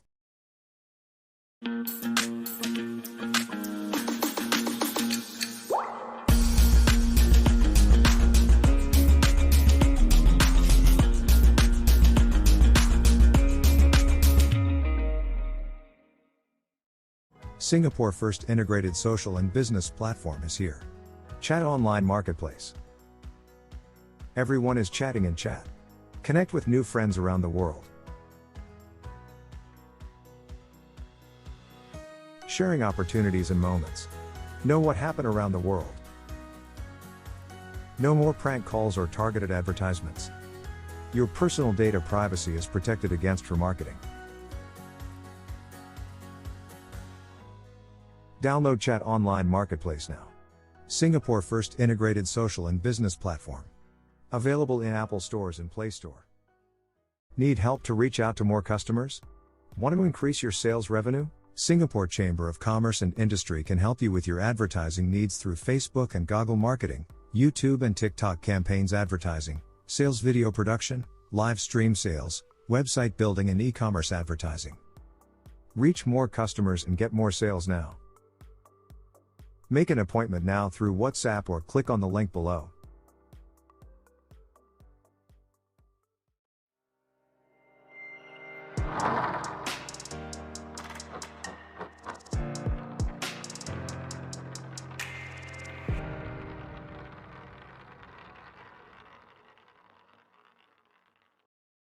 Australia has purchased an additional 1 million doses of Moderna COVID-19 vaccine from the European Union, Prime Minister Scott Morrison said, as the country accelerates its inoculation program to fight record-high infections. The purchase is a boost for Australia's $2 trillion $1.5 trillion economy, which is at risk of slipping into its second recession in as many years as a result of lockdowns of the country's two most populous cities, Sydney and Melbourne.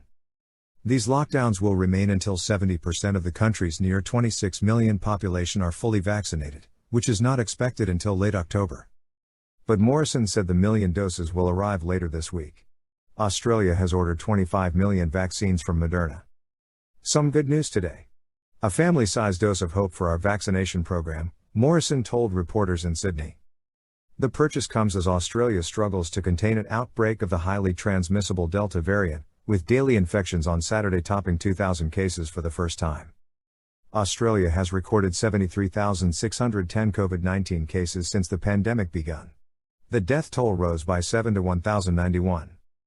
Australia's most populous state, New South Wales, reported on Sunday 1,262 locally acquired COVID-19 cases in the past 24 hours, down from 1,599 infections recorded a day earlier.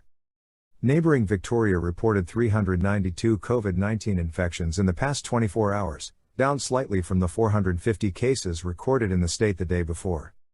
Meanwhile, Queensland, Australia's third most populous state, said on Sunday it does not need to order a lockdown after it detected 0 COVID-19 infections in the past 24 hours.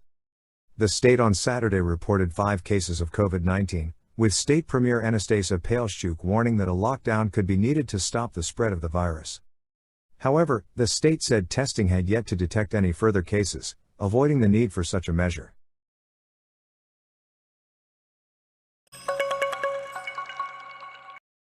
Women in Afghanistan will be allowed to study in universities as the country seeks to rebuild after decades of war, but gender segregation and Islamic dress code will be mandatory, the Taliban's new higher education minister said on Sunday. The minister, Abdul Baqi Haqqani, said the new Taliban government, named last week, would start building the country on what exists today, and did not want to turn the clock back 20 years to when the movement was last in power. He said female students would be taught by women wherever possible and classrooms would remain separated, in accordance with the movement's interpretation of Islamic Sharia law. Thanks to God we have a high number of women teachers. We will not face any problems in this. All efforts will be made to find and provide women teachers for female students, he told a news conference in Kabul. The issue of women's education has been one of the central questions facing the Taliban as they seek to persuade the world that they have changed since the harsh fundamentalist rule they imposed in the 1990s when women were largely banned from studying or working outside the home. Taliban officials have said women will be able to study and work in accordance with Sharia law and local cultural traditions, but strict dress rules will apply. Haqqani said hijab religious veils would be mandatory for all female students but did not specify if this meant headscarves or compulsory face coverings. On Saturday, a group, apparently made up of women students in black robes that covered them completely from head to foot, demonstrated in Kabul in support of the rules on dress and separate classrooms. Haqqani said where no women teachers were available, special measures would be adopted to ensure separation. When there is really a need, men can also teach women, but in accordance with Sharia, they should observe the veil, he said. Classrooms would be curtained off to divide male and female students where necessary, and teaching could also be done through streaming or closed-circuit TV. Classrooms divided by curtains have already been seen in many places since the Western-backed government collapsed and the Taliban seized Kabul last month. Haqqani told reporters that gender segregation would be enforced across Afghanistan and all subjects taught at colleges would also be reviewed in the coming months.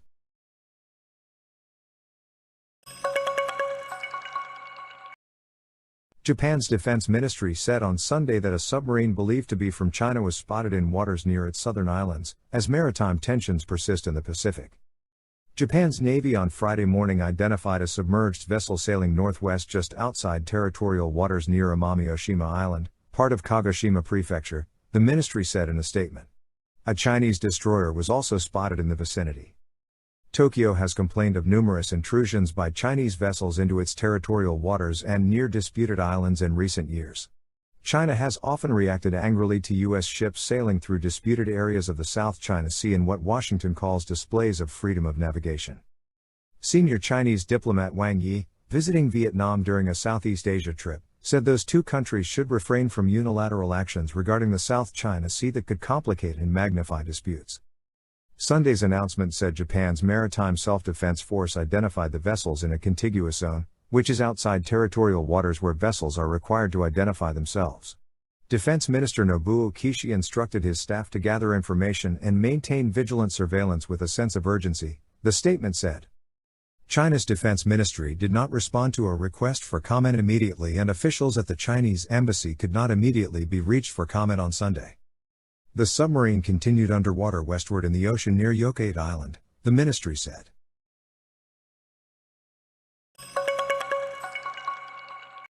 The FBI on Saturday released the first document related to its investigation of the September 11, 2021, attacks on the United States and allegations of Saudi government support for the hijackers, following an executive order by President Joe Biden.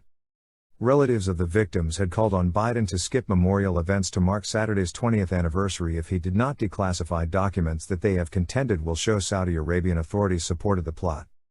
The partially redacted 16-page document released by the FBI outlined contacts between the hijackers and Saudi associates, but no evidence the government in Riyadh was complicit in the attacks, which killed nearly 3,000 people. Saudi Arabia has long said it had no role in the attacks. The Saudi embassy in Washington did not immediately respond to a request for comment sent out of hours late on Saturday. In a statement issued on September 8, the embassy said Saudi Arabia has always advocated for transparency around the events of September 11, 2001, and welcomes the release by the United States of classified documents relating to the attacks. As past investigations have revealed, including the 9/11 Commission and the release of the so-called 28 pages, no evidence has ever emerged to indicate that the Saudi government or its officials had previous knowledge of the terrorist attack or were in any way involved, the embassy's statement said. 15 of the 19 hijackers were from Saudi Arabia.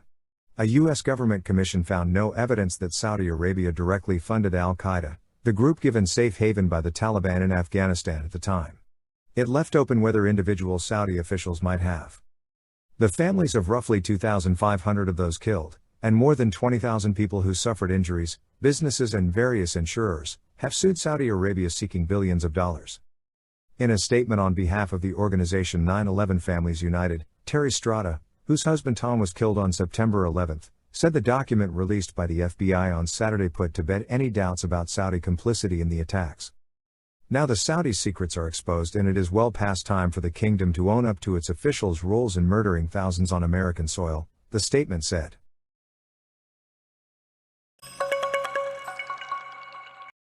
Japan's minister in charge of vaccines, Taro Kono, led a public opinion poll on who should succeed Prime Minister Yoshihide Suga as head of the ruling Liberal Democratic Party. Kono had 27% support in the poll by the Nikkei newspaper and TV Tokyo that asked who would be the right person to lead the party and become the next prime minister. The results of the September 9 to 11 poll were released on Saturday. Former LDP Secretary General Shigeru Ishiba was next with 17%, and ex-policy chief Fumio Kishida was third with 14%. Former Interior Minister Sanae Takaichi was fifth with 7%. Kono, who also serves as Minister of Administrative Reform, announced his candidacy on Friday, the third to make his intention official after Kishida and Takaichi. Ishiba may not run for the party's leadership and instead will likely support another candidate, the Jiji News Service said Saturday, citing sources close to him. Suga, in a surprise move, said on September 3 he would step down, marking an end to a one-year tenure that was marred by plunging public support and dissatisfaction with his coronavirus response.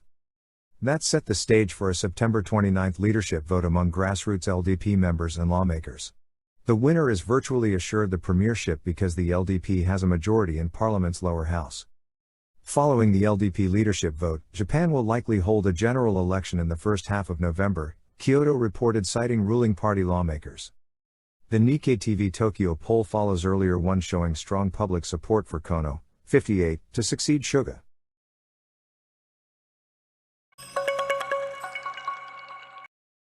Thousands of Catalans chanted, sang and waved flags as they marched through Barcelona on Saturday, calling for the region's independence from Spain. The march, organized by the grassroots Assembly Nacional Catalana ANC, was the first since Spain's government pardoned 9 Catalan separatist leaders who had been jailed for their role in a 2017 botched bid for independence, which was Spain's biggest political crisis in decades. Most marchers wore face coverings. Police said about 108,000 people took part. ANC put the figure close to 400,000. The figure was lower than in 2019, when about 600,000 marched, and last year, when only small static protests were organized to comply with COVID-19 restrictions. Some of the 9 pardoned politicians and activists attended Saturday's protests. In Catalonia, September 11 marks La Diada, the anniversary of the fall of Barcelona to Spanish forces in 1714, and it has been marked in the past decade by separatist rallies. For the first time in 4 years, 9 very special people have participated in La Diada again. The political prisoners are back on the streets, said ANC chairwoman Elisenda Paluzzi. Cultural activist Jordi Cuixart, who was among those jailed, urged the crowd to continue to fight for independence. Those who ask us to turn the page and do not want us to fight for self-determination. What is Spain's plan for Catalonia? None. Only repression and more repression, he said. The protests took place at a moment of lower tension between Barcelona and Madrid than in past years as the central and regional governments favor dialogue despite their opposing views on independence. The central and regional governments are expected to meet next week in Barcelona to resume talks on Catalonia's political conflict, which have been suspended since February 2020. Spanish Prime Minister Pedro Sánchez has not confirmed yet whether he will attend, and the talks risk being overshadowed by a recent clash between both governments related to Barcelona's airport. The Spanish government has said it is cancelling a proposed €1.7 billion, $2 billion, investment to expand the airport, saying it lacked backing from regional authorities who have questioned its potential environmental impact while accusing Madrid of acting dishonestly.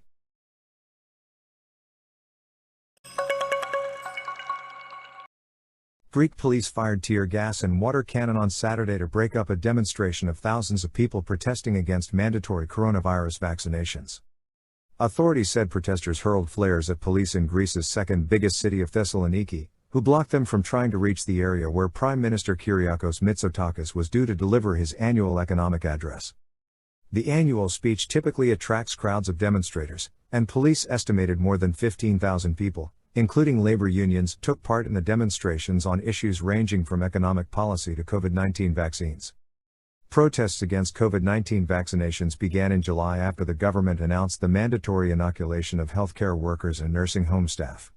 Authorities have suggested vaccines could become obligatory for other groups too, such as teachers. Yes to vaccines, but not mandatorily, the Federation of Public Hospital Workers, POEDIN, said in a statement. Greece has suspended nearly 6,000 frontline healthcare workers from their jobs for missing a September 1 deadline to get at least one vaccine shot. Earlier this month, it offered unvaccinated healthcare workers a second chance to get a shot and allow those who have been suspended to return to work. POEDIN is worried that a total of 10,000 unvaccinated staff could be suspended, disrupting operations at understaffed hospitals at a time when infections remain high. Demonstrations against compulsory vaccination also took place in Istanbul on Saturday, where more than 2,000 Turks protested against the government's new inoculation push. Around 5.7 million Greeks, or 55% of the population, are fully vaccinated against COVID-19 and 59% have received one dose, according to the latest official figures. The country recorded 2,197 confirmed new infections on Saturday, and 39 deaths.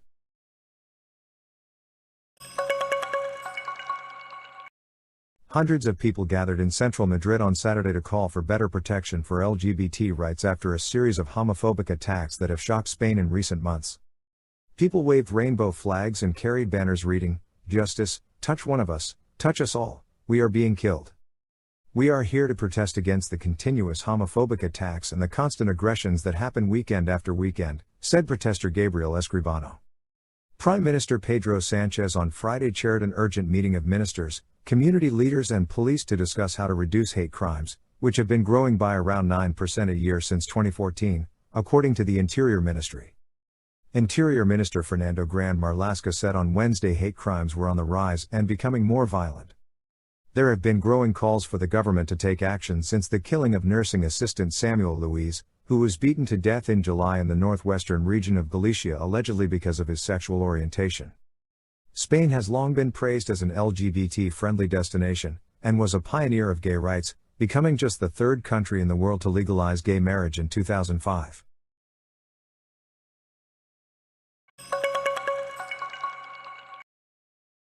More than 2,000 Turks demonstrated in Istanbul on Saturday against official coronavirus-related mandates including vaccinations, tests and masks, responding to new government measures and an inoculation push.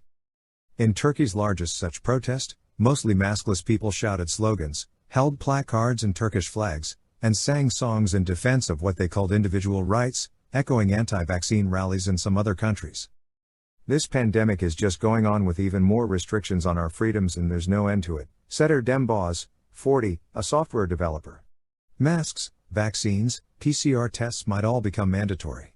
We're here to voice our discontent with this. On Monday, the government began requiring proof of vaccination or a negative COVID-19 test for all users of intercity planes, buses and trains, as well as for those attending large events such as concerts or theater performances.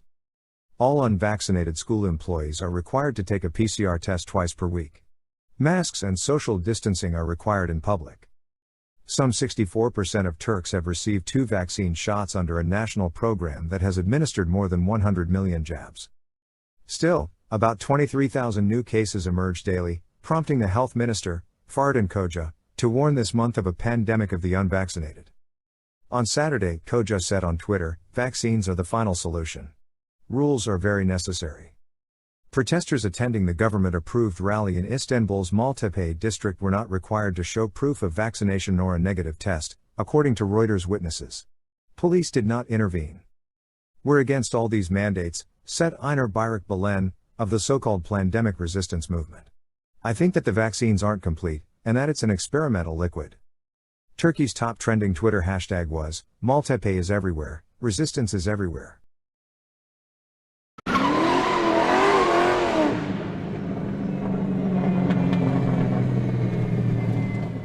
Don't go yet. We are not done yet. Let me invite you to the world of SCCI. Remember to attend our Monday website creation class, Wednesday our market outlook on trading and investment networking, and Friday our CEO mega networking and business presentation event. Lastly, let me share with you.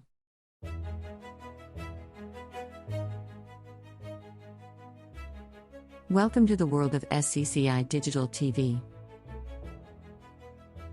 Watch and chat with friends on the latest news in SCCI YouTube or Facebook channel. We showcase guest speaker seminar at 2 p.m. daily. Get to know our SCCI official members at 11 a.m. and 11 p.m. daily.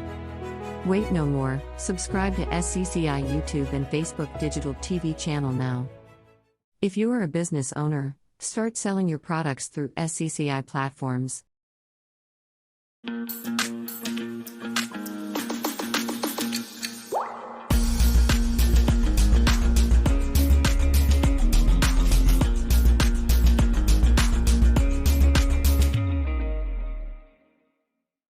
Need help to reach out to more customers? Want to increase your sales revenue? Singapore Chamber of Commerce and Industry can help you with your advertising needs through Facebook and Google marketing, YouTube and TikTok campaigns advertising, sales video production, live stream sales, website building and e-commerce advertising. Reach more customers and get more sales now. Make an appointment now through WhatsApp or click on the link below. Singapore first integrated social and business platform is here. Chat online marketplace. Everyone is chatting in chat. Connect with new friends around the world. Sharing opportunities and moments. Know what happened around the world. No more prank calls or targeted advertisements.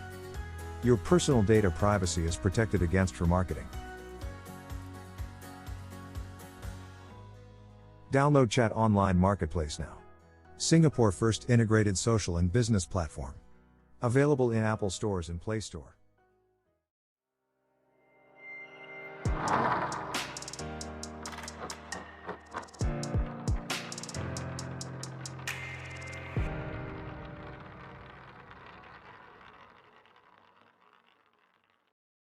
U.S. health officials believe that Pfizer COVID-19 vaccine could be authorized for children aged 5 to 11 years old by the end of October, two sources familiar with the situation said on Friday. The timeline is based on the expectation that Pfizer, which developed the shot with Germany's BioNTech, will have enough data from clinical trials to seek emergency use authorization for that age group from the U.S. Food and Drug Administration, FDA, towards the end of this month, the sources said. They anticipate the FDA could make a decision on whether the shot is safe and effective in younger children within 3 weeks of the U.S. submission. The decision on whether to authorize a vaccine for younger children is eagerly anticipated by millions of Americans, particularly parents whose children started school in recent weeks amid a wave of infections driven by the Delta variant. Top U.S. infectious disease expert Dr. Anthony Fauci outlined the timetable during an online town hall meeting attended by thousands of staff at the National Institutes of Health, NIH, on Friday, according to one of the sources. A second source familiar with the situation said that the FDA anticipated a similar timeline for Pfizer. If Pfizer submits its EUA by the end of September, and the data support its use, by the time we get to October, the first couple of weeks of October, the Pfizer product will likely be ready, Fauci said, according to the source. Fauci said that Moderna will likely take about 3 weeks longer than Pfizer to collect and analyze its data on children aged 5 to 11, according to the source. He estimated that a decision on the Moderna shot could come around November, according to the source. The second source said Fauci's timeline for Moderna appeared optimistic. Officials at Pfizer, Moderna and NIH did not immediately comment. Pfizer has previously said that it would have data on children aged 5 to 11 ready in September and planned to submit for an EUA shortly after. Previously, federal health regulators, including Fauci, have suggested that an FDA decision might come in November or later. Moderna on Thursday told investors it expected data from its children's study by the end of the year. Earlier on Friday, the FDA said it would work to approve the COVID-19 vaccines for children quickly once the company submitted their data. It said it would consider applications based on a faster path to authorize the shot for emergency use. Such emergency authorization requires companies to submit 2 months of safety data on trial participants, versus 6 months required for full licensure. Pfizer partner BioNTech told Der Spiegel that it also expects to request authorization globally for the COVID-19 vaccine in children as young as 5 over the next few weeks and that preparations for a launch were on track.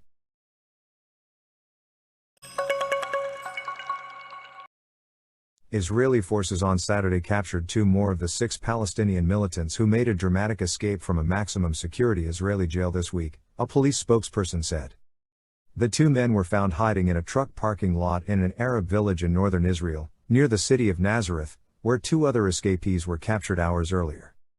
Their Hollywood-style prison break on Monday, through a hole in their prison cell floor, delighted Palestinians and embarrassed Israel.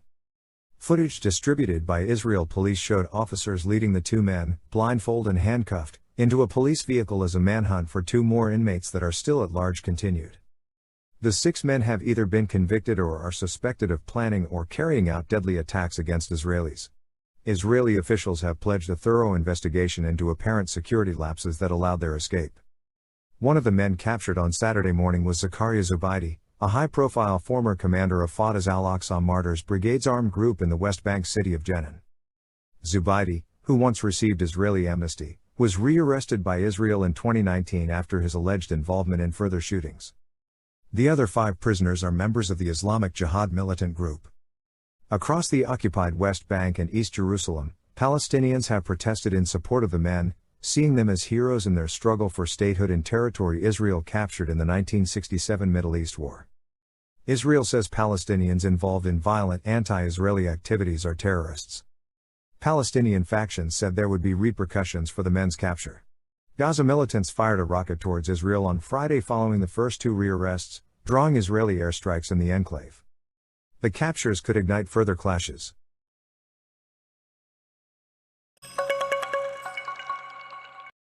Australia's third most populous state said on Saturday it may order a snap lockdown after a cluster of COVID-19 cases, as the country posted a record one-day rise in daily infections.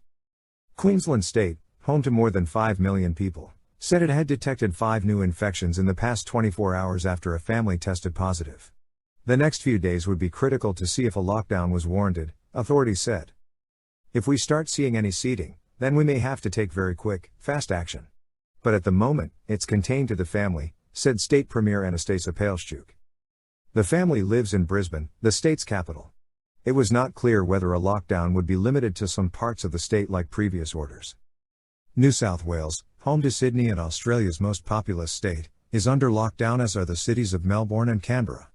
A lockdown for Queensland would be another blow to Australia's $2 trillion $1.5 trillion economy, which could slip into a second recession in as many years. Australia on Saturday posted 2,077 infections, surpassing the previous day's record of 1,903. New South Wales, which has been under strict stay-at-home orders for nearly 3 months, said it detected 1,599 new infections. Authorities warned people on Saturday to continue social distancing, but hot weather across Sydney saw scores of people head to the beach. New South Wales Health Minister Brad Hazzard said police would be out checking whether people were within 5 kilometres, 3 miles, of their homes, as permitted under emergency rules. Police and military personnel have for weeks been patrolling the streets of Sydney, issuing fines to those contravening health orders, such as wearing masks. One person fined was former Prime Minister Tony Abbott, who confirmed on Saturday he had been ordered to pay $500 after being pictured not wearing a mask. "I believe that I was well within the law, reasonably interpreted. But I'm not going to challenge the fine because I don't want to waste the police's time any further," Abbott told reporters in Sydney. "I never thought that dobbing and snitching was part of the Australian character, and I think that the sooner we can leave this health police state mindset behind us, the better for everyone." In neighbouring Victoria, authorities reported 450 new locally acquired cases, the biggest one-day rise in locally acquired cases in more than a year. Australia has now recorded nearly 73,000 COVID-19 cases and a death toll of 1,084.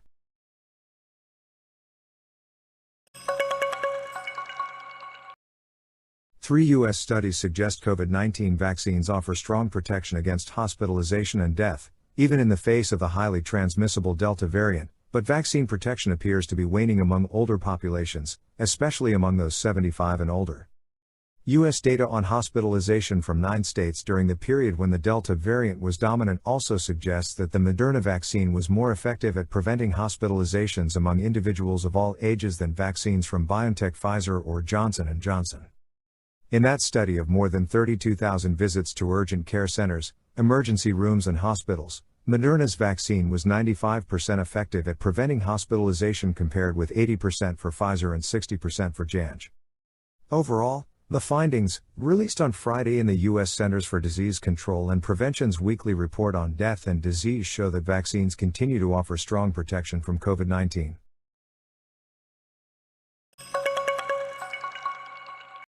Indonesia has ended a deal with Norway on cooperation to reduce carbon emissions from deforestation, due to lack of payment, the foreign ministry said in a statement.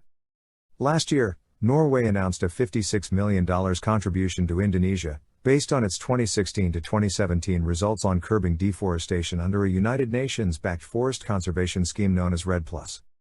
In the statement late on Friday, Indonesia's foreign ministry said it decided to terminate the agreement due to lack of concrete progress on the implementation of the obligation of the government of Norway, after the Southeast Asian country met its commitment to cut greenhouse gas emissions by the equivalent of 11.2 million tons of carbon dioxide emissions in the 2016 to 2017 period.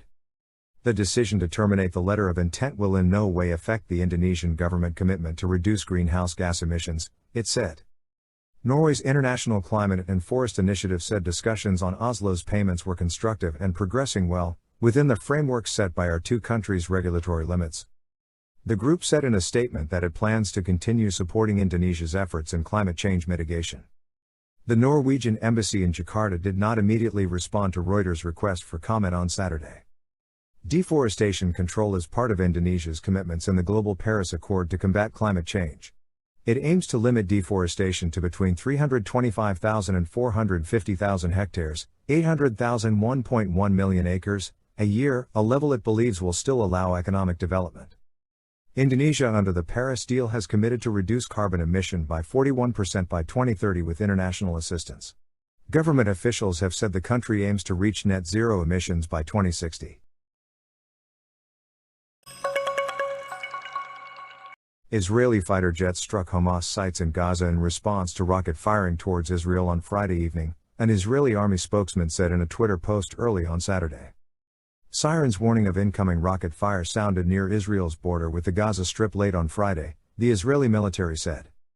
The sirens were sounded just hours after police captured 2 militants from Gaza's Islamic Jihad group who had escaped from a maximum security Israeli prison earlier this week.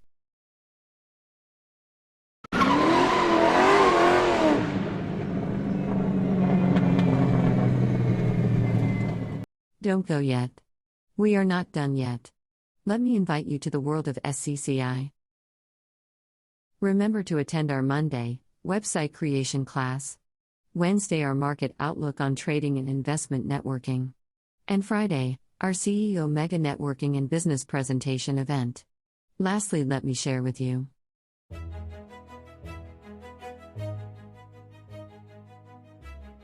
Welcome to the world of Scci Digital TV. Watch and chat with friends on the latest news in Scci YouTube or Facebook channel. We showcase guest speaker seminar at 2 p.m. daily. Get to know our Scci official members at 11 a.m. and 11 p.m. daily. Wait no more, subscribe to Scci YouTube and Facebook digital TV channel now. If you are a business owner, start selling your products through Scci platforms.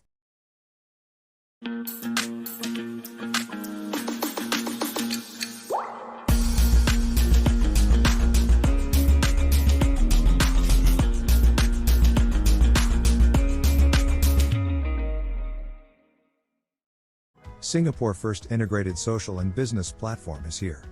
Chat Online Marketplace. Everyone is chatting in chat. Connect with new friends around the world. Sharing opportunities and moments. Know what happened around the world.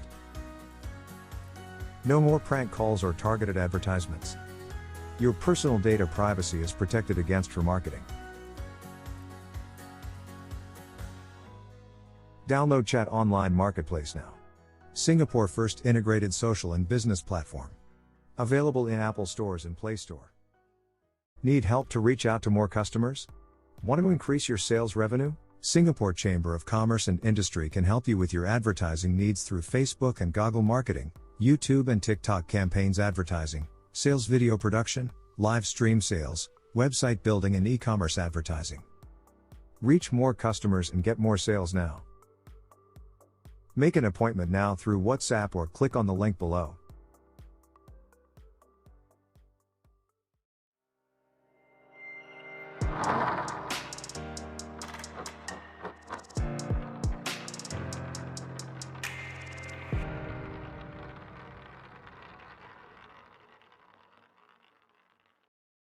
A shooting on Thursday in East St. Louis, Illinois, has left multiple people wounded, and authorities have mounted a manhunt for suspects who crashed a getaway car into a commuter train, according to the mayor and law enforcement cited by local media. No fatalities were reported, and few official details were immediately available to Reuters about the violence, which unfolded at about 4 p.m. local time. But station KMOV-TV, a local CBS affiliate, cited police as saying 3 suspects opened fire before trying to drive past a train at a nearby railroad crossing, where the getaway vehicle was struck by the train. Police were searching for the suspects in an adjacent wooded area, KMOV reported. East St. Louis Mayor Robert Eastern III, speaking to Reuters from the scene, confirmed multiple victims were shot but provided no further details. We will have more information soon. But right now, our thoughts and prayers are going out to the victims and their families, he said. The CBS affiliate, citing Metrolink officials, said about 10 passengers from the train were being checked on the scene for possible injuries. KMOV said multiple people were wounded in the shooting, but the number of victims and their conditions was not reported. Another local news station, Fox affiliate KTVI, cited unnamed officials in reporting that 3 people were wounded in the shooting, which it said unfolded near a meat market in East St. Louis. It said police were searching for as many as 6 suspects. East St. Louis, a city of about 25,000 residents in the southwestern corner of Illinois, across the Mississippi River from downtown St. Louis, Missouri, has long had a reputation for crime and poverty. A 2019 analysis of FBI crime data by Security.org found that East St. Louis had the highest per capita murder rate for U.S. cities of more than 10,000 residents, and ranked 4th in terms of all violent crime.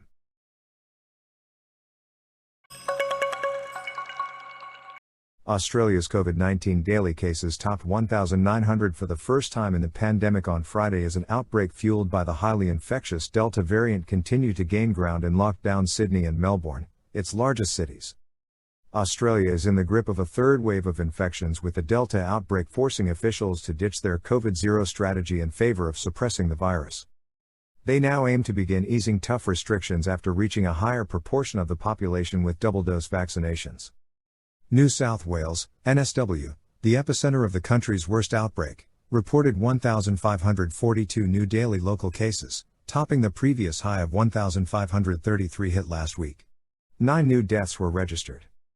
So far, this trajectory is what has been predicted, NSW Premier Gladys Berejiklian told a media briefing in Sydney, the state capital, where cases are expected to hit a peak in the next week. Berejiklian said the daily COVID-19 media briefing would be scrapped from Monday and updates would be detailed in an online video, an approach previously used when case numbers were low. Rising cases in Sydney have increased the load for ambulance staff, with the number of COVID-19 patients transported doubling in the last 2 weeks to total almost 6,000, officials said. Some 1,156 people are hospitalized in the state, with 207 in intensive care, 89 of whom require ventilation. Despite cases lingering near record levels, NSW authorities on Thursday said Sydney's businesses could reopen once 70% of the state's adult population is fully vaccinated, a target due to be reached around the middle of October. So far, 76% of people above 16 in the state have had received at least one dose, while 44% have been fully vaccinated. Victoria State logged 334 new cases, its biggest rise for this year, and 1 death. Some restrictions in the capital Melbourne will be eased when 70% of the adult population has received at least one vaccine dose, expected around September 23. A 4-stage national reopening plan unveiled by the federal government in July aims to relax several tough curbs once the country reaches a 70 to 80% immunization target from 40% now. However, some virus-free states have flagged they may delay easing curbs on interstate travel and other restrictions. Australia's total infection numbers stand at around 70,000 cases, including 1,076 deaths. Higher vaccinations have kept the death rate at 0.41% in the Delta outbreak, data shows, below previous outbreaks. The first international commercial flight under Afghanistan's new Taliban interim government departed Kabul on Thursday carrying more than 100 foreigners, including some U.S. citizens left behind after last month's chaotic Western airlift. The flight marked an important step in the Taliban's efforts to create a functioning state after they seized power last month, although there were growing reports of violence against women, foreigners and journalists at the hands of the Islamists. UN Special Envoy on Afghanistan Deborah Lyons told the Security Council that non-governmental organizations supporting women were being targeted, women's freedoms had been restricted, and the United Nations Afghan staff were being harassed and intimidated. The UN cannot conduct its work that is so essential to the Afghan people, if its personnel are subjected to intimidation, fear for their lives, and cannot move freely, Lyons told the Security Council. An internal UN security document seen by Reuters on August 25 described dozens of incidents including veiled threats, the looting of UN offices and physical abuse of staff since August 10, 5 days before the Taliban swept to power. Senior U.S. diplomat Jeffrey de Laurentiis told the Security Council the United States was outraged at reports that members of the Taliban have engaged in reprisals against UN staff throughout the country. This is simply unacceptable. The harassment of UN staff came as the country was in danger of a total breakdown of the economy and social order without an infusion of money, Lyons said. She also said there were rising reports of the Taliban imposing curbs on women similar to those when they ruled from 1996 to 2001, despite a promise by leaders to respect women's rights in accordance with Sharia, or Islamic law. About 113 people were aboard the flight from Kabul to Doha operated by state-owned Qatar Airways, officials said. The passengers included U.S., Canadian, Ukrainian, German and British citizens, a source with knowledge of the matter said. 10 U.S. citizens and 11 permanent residents were on the flight, U.S. State Department spokesperson Ned Price said on Twitter, out of the 39 we invited. Qatar and Turkey have helped the Taliban reopen the airport, and a source said the passengers were transported in a Qatari convoy after safe passage was agreed with the Taliban. In Doha, they will initially stay in a compound hosting Afghan and other evacuees. International flights have flown in and out with officials, technicians and aid in recent days, But this was the first such civilian flight since the hectic evacuation of 124,000 foreigners and at-risk Afghans that followed the collapse of the US-backed government. Hopefully, life is becoming normal in Afghanistan, Qatari Special Envoy Mutlaq bin Majid al-Qahtani said from the tarmac, quoted by Al Jazeera. There would also be a flight on Friday, he said. The departure of foreigners from Kabul airport will mean little to Afghans still barred from leaving the country and fearful for the future under the Taliban's radical interpretation of Islamic law. The previous Taliban government was ousted by a US-led invasion following the September 11, 2001, attacks on the United States masterminded by al-Qaeda leaders based in Afghanistan. The Taliban's all-male interim government announced this week includes hardline members of that administration as well as militants wanted in the United States on terrorism charges, raising doubts it will receive recognition by the West. The United States and its allies view Afghan assets overseas as a key lever to pressure the Taliban. U.S. President Joe Biden's administration has no plans to release billions in Afghan gold, investments in foreign currency reserves that it has frozen. The United Nations warned that the freezing overseas of some $10 billion in Afghan assets, to keep it out of Taliban hands, would cause a severe economic downturn and could push millions more Afghans into poverty and hunger. The economy must be allowed to breathe for a few more months, giving the Taliban a chance to demonstrate flexibility and a genuine will to do things differently this time, notably from a human rights, gender and counterterrorism perspective, Lyons told the Security Council. A newspaper editor said 2 of his journalists were beaten in police custody this week after covering the women's protest in Kabul where they were detained by the Taliban. Zaki Daryabi, founder and editor-in-chief of the Idilat Raz newspaper, shared images on social media of 2 male reporters, one with large, red welts across his lower back and legs and the other with similar marks on his shoulder and arm. Both men's faces were also bruised and cut in the pictures, which were verified by Reuters. President Joe Biden took aim on Thursday at vaccine resistance in America, announcing policies requiring most federal employees to get COVID-19 vaccinations and pushing large employers to have their workers inoculated or tested weekly. The new measures, which Biden laid out in remarks from the White House, would apply to about 2/3 of all U.S. employees, those who work for businesses with more than 100 workers. We've been patient, Biden told the tens of millions of Americans who have declined to get coronavirus shots. But our patience is wearing thin, and your refusal has cost all of us. Taken together, the policies and speech represented Biden's most aggressive steps yet to prod Americans resistant to getting shots as the fast-spreading Delta variant sparks a new wave of sickness and death. The surge has posed increased risk not just to the country but to a president who ran on promises to get control of the pandemic. Biden's approval ratings have sagged since he said in July the United States was closer than ever to declaring our independence from a deadly virus. Biden's latest moves are expected to be the subject of political and legal challenges. Despite a full-throttled campaign by the Biden administration urging Americans to get the free and widely available vaccines, just over 62% of eligible Americans are fully vaccinated, according to the U.S. Centers for Disease Control and Prevention. On Thursday, Biden warned that we're in a tough stretch and it could last for a while. Infectious disease and health policy experts said the mandates are unlikely to significantly change infection rates quickly. Still, they would help against potential future waves of the virus, reducing deaths and hospitalizations and alleviating the stress on the healthcare system, said Georgetown University's Dr. Jesse Goodman, a former chief scientist at the U.S. Food and Drug Administration. In a televised speech running a bit under half an hour, the Democratic president accused a distinct minority of elected officials who have resisted mask and vaccine mandates on freedom of choice and economic grounds as making people sick. The White House COVID-19 recovery plan was based on the vast majority of eligible Americans being vaccinated this year. But the public health issue has become politicized, with a vocal minority refusing the shots and mask mandates. Florida Republican Governor Ron DeSantis issued an executive order in July blocking mask mandates in schools. Administration medical officials have said over 97% of people hospitalized with COVID-19 are not vaccinated, and those people account for an even higher share of deaths.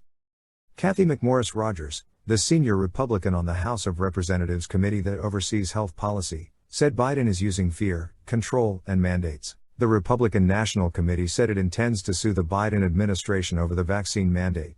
Under Biden's plan, the administration will also require vaccinations for more than 17 million healthcare workers at hospitals and other institutions that participate in Medicare and Medicaid social programs for poor, disabled and older Americans. Biden previously required that federal employees be vaccinated or get tested. Federal workers now have 75 days to get vaccinated, or face termination unless they fall into limited exemption categories. Federal Workers Union suggested on Thursday they would accept the vaccine mandate. The U.S. Labor Department's Occupational Safety and Health Administration, OSHA, plans to take enforcement actions against private companies that do not comply with the vaccine mandate, with substantial fines of nearly $14,000 per violation. Biden will use authority under the Defense Production Act to spur industry to accelerate production of the tests, and big retailers including Walmart, Amazon and Kroger are expected to sell the tests at cost for the next 3 months to make them more affordable. Critics have said the Biden administration has not done enough on testing during its 7 months in office. Still, the new demand for tests could tax already strained suppliers. The disease has killed more than 654,000 people in the United States, and deaths and hospitalizations have been rising sharply as the easily transmissible Delta variant of the virus spreads. The spread of the Delta variant has raised concerns as children head back to school, while also rattling investors, upending company return to office plans and tamping down hiring. The White House also plans to offer booster shots, providing additional protection to those who are fully vaccinated. But supplies are limited, and the World Health Organization has begged rich countries to pause booster programs until more people worldwide are inoculated. Get vaccinated, Biden urged in closing his speech.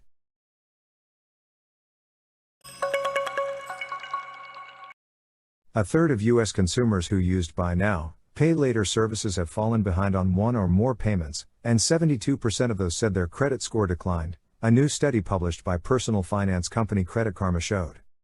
The study, conducted by software firm Qualtrics, surveyed 1,044 adult consumers in the United States last month to measure their interest in Buy Now, Pay Later and found 44% had used these services before. The usage figure was slightly up from a similar survey conducted by Credit Karma for Reuters in December, while missed payments was down from 38%. The latest survey found younger consumers were more likely to miss payments. More than half of Gen Z or millennial respondents, those born between the early 1980s and mid to late 1990s, said they had missed at least one payment. That compares with 22% of Gen X, who were born in the early 1960s to early 1980s, and 10% of baby boomers, those born between the mid-1940s and 1980s. There has been a surge in usage of Buy Now, Pay Later services, which allow consumers to easily split payments for purchases into installments. The boom in volumes by providers such as Klarna, Affirm Holdings, Afterpay and PayPal, has been driven in part by online shopping growth during the coronavirus pandemic. The explosive growth has led to more deal-making and competition. Earlier this week PayPal announced it would acquire Japanese Buy Now, Pay Later firm Paytm, while last month rival Square agreed to acquire Afterpay. The growth has also led to more scrutiny from regulators who aim to ensure consumers do not take on more debt than they can handle. It's easier than ever to purchase an item and finance it, without even thinking about the implications of the purchase, said Colleen McCreary, financial advocate at Credit Karma. It's this disconnect between making a purchase and actually paying for it where consumers can get in trouble. Most consumers who used Buy Now, Pay Later services said the purchase was for $500 or less, on average. Low-cost purchases were most common among Gen Z, nearly half of which have used Buy Now, Pay Later services to pay for expenses of $100 or less, the survey found.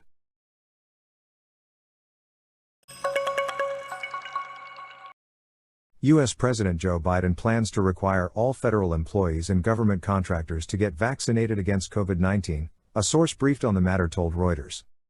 In July, Biden said federal workers had to get vaccinated or face regular COVID-19 testing and such other safety rules as mandatory face masks at workplaces and restrictions on official travel.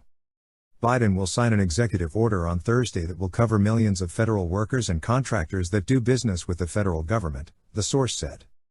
As part of the vaccination push, the Department of Defense, the Department of Veterans Affairs, the Indian Health Service and the National Institute of Health will complete implementation of their previously announced vaccination requirements that cover 2.5 million people, the source said. In a speech later on Thursday, Biden will focus on new plans to get more people vaccinated, enhancing protection for those who already have had shots and keeping schools open, White House spokeswoman Jen Psaki said. Just 3% of Americans are fully vaccinated, including almost two-thirds of the adult population, according to CDC data. The disease has killed more than 651,000 Americans.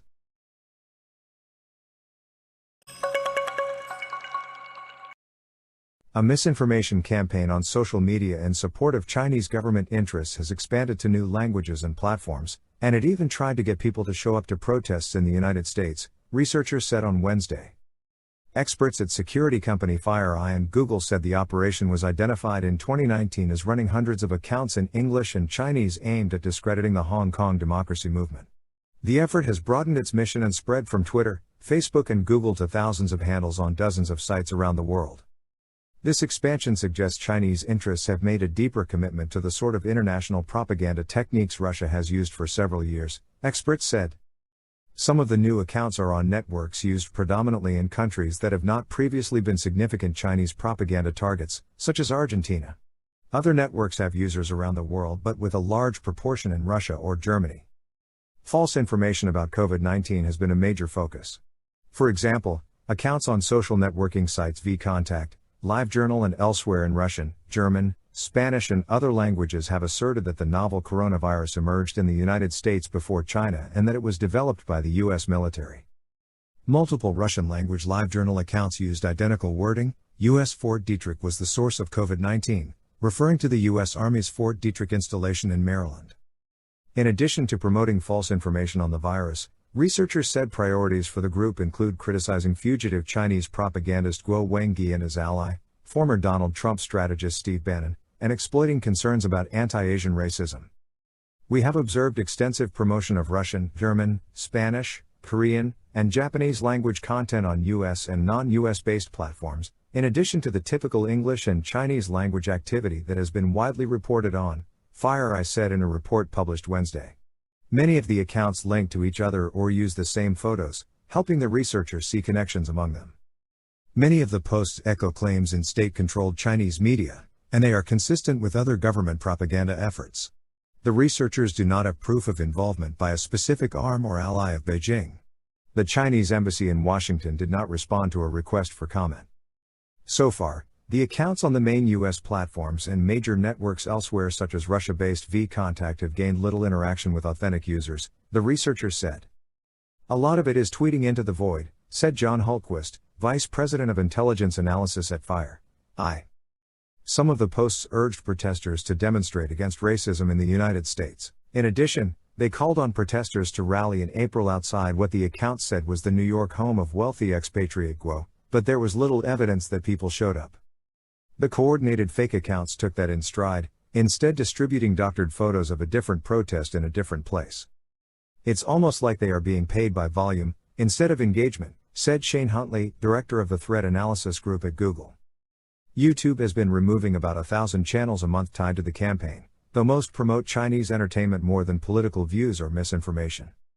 The production quality is improving, with higher resolution video and better subtitles, suggesting an investment for the long haul. Though the accounts have not been successful at blending and attracting native followers, Hultquist said he was concerned that the dedication of resources would lead to improved technique and more convincing misinformation spreading. They've clearly got a wide mandate that's global. Someone is giving them pretty broad orders, Hultquist said.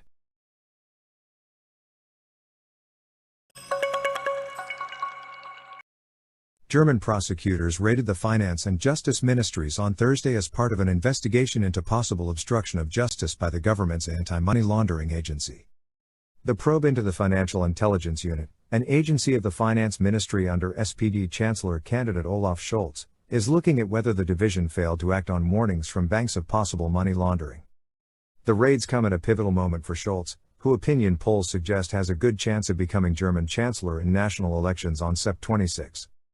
The FIU, along with the Germany's financial regulator, BaFin, both units of the Finance Ministry, have previously been criticized for failing to detect problems at payments company Wirecard, which collapsed in the country's biggest post-war fraud scandal.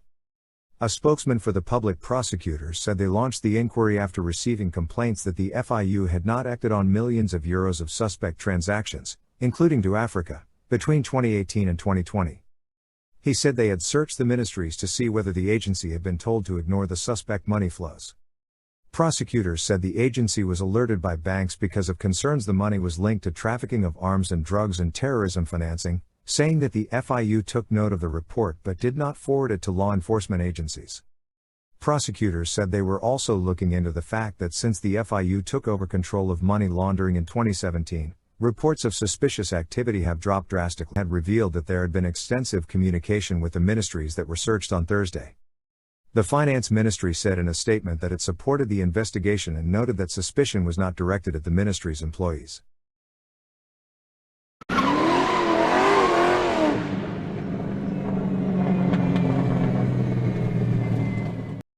Don't go yet. We are not done yet. Let me invite you to the world of SCCI.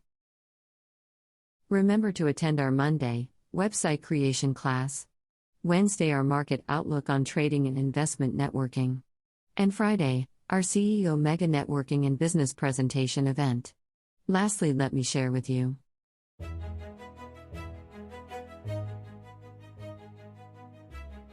Welcome to the world of SCCI Digital TV. Watch and chat with friends on the latest news in SCCI YouTube or Facebook channel. We showcase guest speaker seminar at 2 p.m. daily. Get to know our SCCI official members at 11 a.m. and 11 p.m. daily. Wait no more, subscribe to SCCI YouTube and Facebook digital TV channel now. If you are a business owner, start selling your products through SCCI platforms.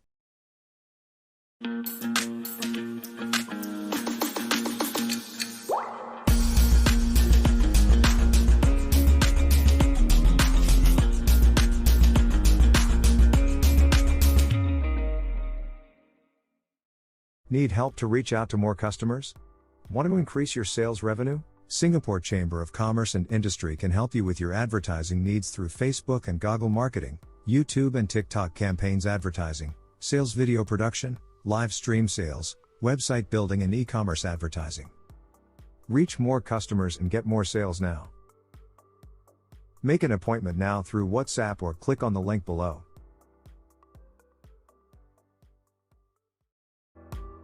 Want to build a website or an e-commerce store? SCCI Website Builder is the solution. SCCI Website Builder help you to easily build a professional website with a low cost. There is also SEO and marketing functions to promote your website. What if you face an issue? Our customer support will be there to help you. Wait no more, contact us to get your trial account and start creating your website. Singapore first integrated social and business platform is here. Chat Online Marketplace. Everyone is chatting in chat. Connect with new friends around the world. Sharing opportunities and moments. Know what happened around the world. No more prank calls or targeted advertisements. Your personal data privacy is protected against for marketing. Download Chat Online Marketplace now. Singapore first integrated social and business platform. Available in Apple stores and Play Store. Interested in stock and forex market movement?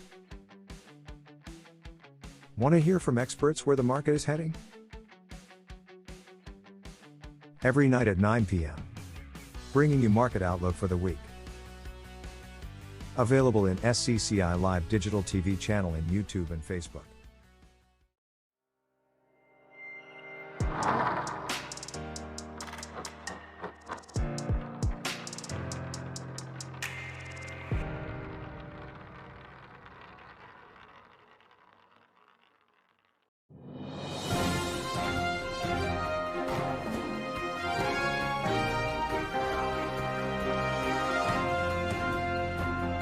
Latest breaking news today.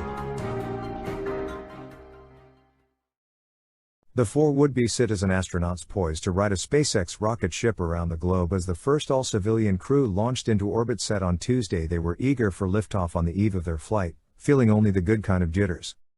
I was just worried that this moment would never come in my life.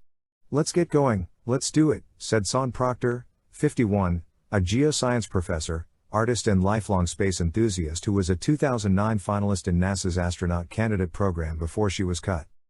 Proctor also disclosed she and her flightmates received a telephone call from one of her personal heroes, former First Lady Michelle Obama, wishing them well, an honor she said would stay with me the rest of my life. The Inspiration 4 quartet are due for liftoff as early as 8 p.m. on Wednesday, 0000 GMT, from Launch Complex 39A at the Kennedy Space Center in Cape Canaveral, Florida, for an orbital flight expected to last about 3 days before splashdown. Proctor and her crewmates, billionaire e-commerce executive and jet pilot Jared Isaacman, 38, physician assistant Haley Arsenault, 29, and aerospace data engineer Chris Sembrowski, 42, took reporters' questions at a pre-launch briefing inside a SpaceX hangar a little more than 24 hours before launch time. Behind them, visible in the distance through the hangar's open doors, stood the SpaceX Falcon 9 rocket and Crew Dragon capsule designed to carry them to a targeted orbital altitude of 360 miles, 575 kilometers, over the Earth, higher than the International Space Station.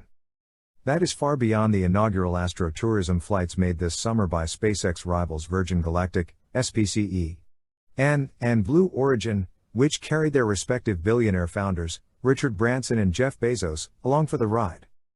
Those two suborbital trips, while high enough for their crews to experience a few moments of microgravity, were over in a matter of minutes. The high orbital flight plan for Inspiration 4 carries greater risks, including more exposure to radiation in space. But the crew members profess the utmost confidence in SpaceX, the private California-based rocket company founded by billionaire entrepreneur Elon Musk. Isaacman, founder and chief executive of electronic financial services company Shift4 Payments Incorporated, 4N, is the mission's originator and benefactor, having paid Musk an undisclosed but presumably enormous sum to fly all 4 crew members into orbit. Musk joined in on a pre-flight check-in call on Tuesday, and did give us his assurances that the entire leadership is solely focused on this mission, Isaacman told reporters when asked about pre-launch nerves. No jitters, just excited to get going. Arsenault, a childhood bone cancer survivor who now works with young lymphoma and leukemia patients at St. Jude Children's Research Center in Memphis, Tennessee, which the Inspiration 4 mission was designed largely to promote, said she was just so excited. Any jitters are the good kind, she added. I'm just waiting for tomorrow to get here. Joining Tuesday's event was at least one retired NASA astronaut, Catherine Katie Coleman, 60, a veteran of 2 space shuttle missions who spoke up to wish the Inspiration 4 crew well, telling them, "We want to welcome you to the family."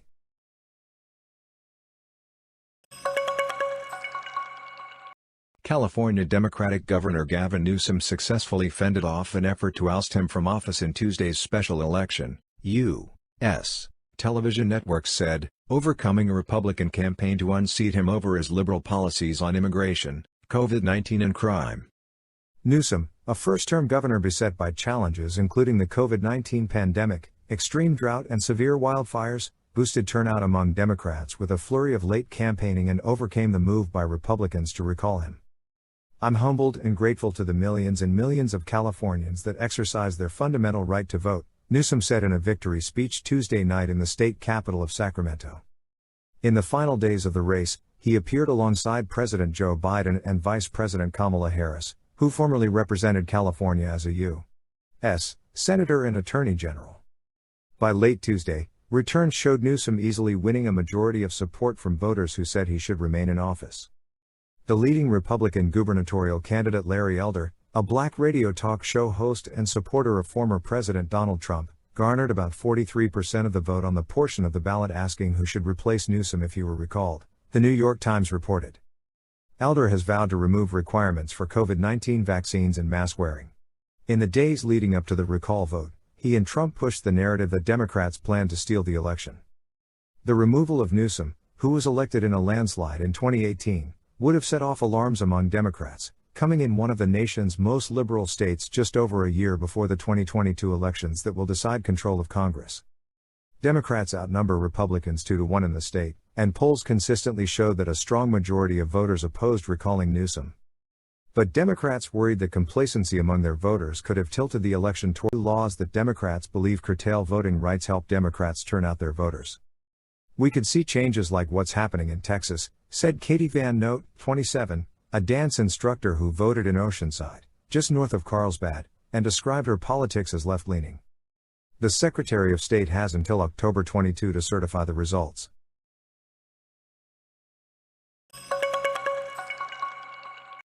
Macau casino operator stocks plummeted by as much as a third on Wednesday, losing around $14 billion in value, as the government kicked off a public consultation that investors fear will lead to tighter regulations in the world's largest gambling hub.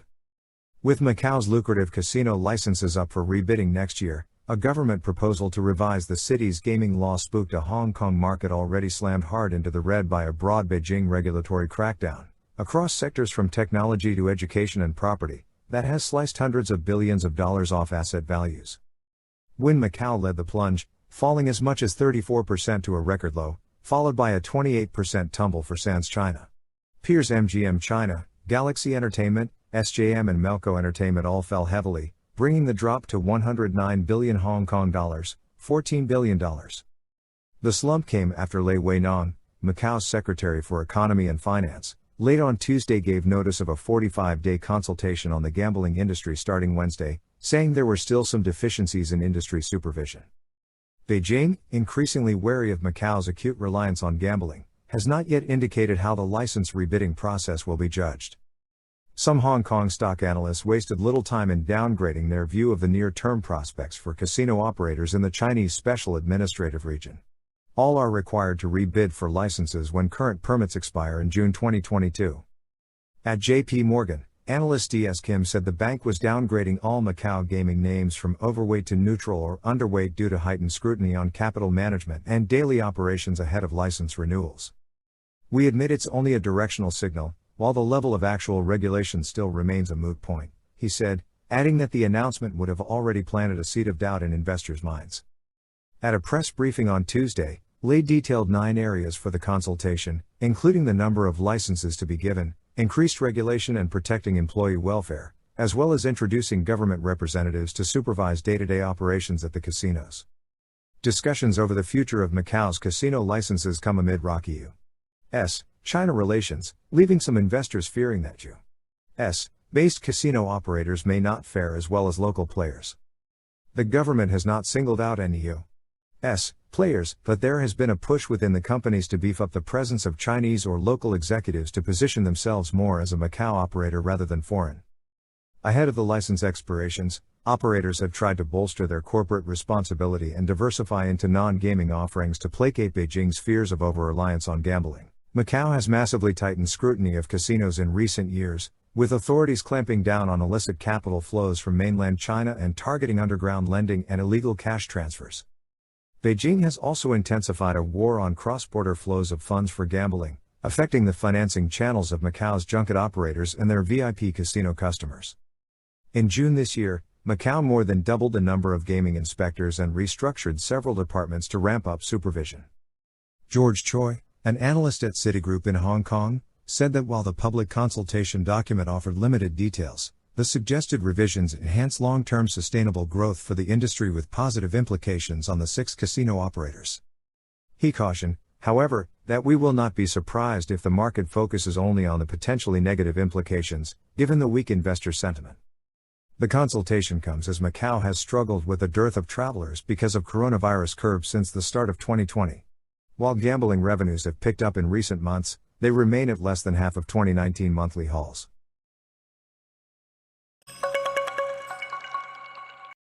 North Korea fired a pair of ballistic missiles off its east coast, South Korea's Joint Chiefs of Staff said on Wednesday, days after testing a long-range cruise missile. Pyongyang has been steadily developing its weapons program amid a standoff over talks aimed at dismantling its nuclear and ballistic missile programs in return for U.S. sanctions relief. The negotiations have stalled since 2019. Japan's Coast Guard also said an object that could be a ballistic missile was fired from North Korea that landed outside its exclusive economic zone. Japanese Prime Minister Yoshihide Suga condemned the apparent test launch and called it outrageous. Both Suga and South Korean President Moon Jae-in convened sessions of their National Security Councils to discuss the launches, according to their offices. The foreign ministers of South Korea and China were holding talks in Seoul on Wednesday amid concerns over North Korea's recent missile test and stalled denuclearization negotiations between Pyongyang and Washington. If confirmed as a ballistic missile, the test would be North Korea's first since March this year and a further breach of UN sanctions. The launch came after North Korea said it successfully tested a new long-range cruise missile last weekend, calling it a strategic weapon of great significance. Analysts say the missile could be the country's first such weapon with a nuclear capability.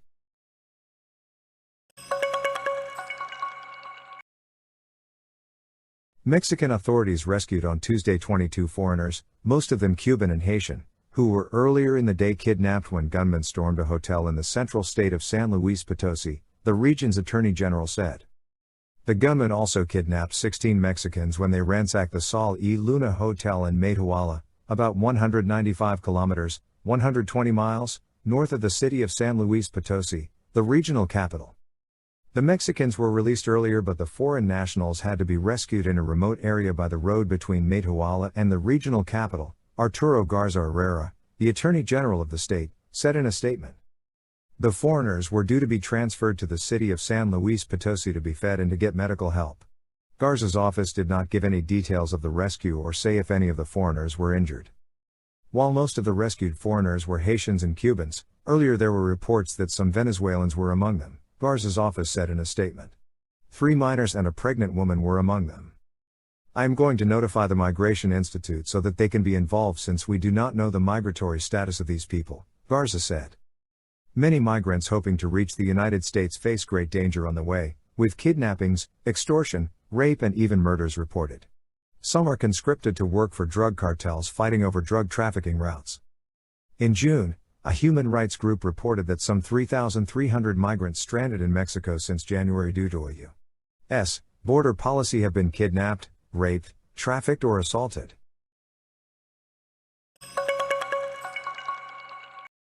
The Taliban have denied that one of their top leaders has been killed in a shootout with rivals, following rumors about internal splits in the movement nearly a month after its lightning victory over the Western-backed government in Kabul.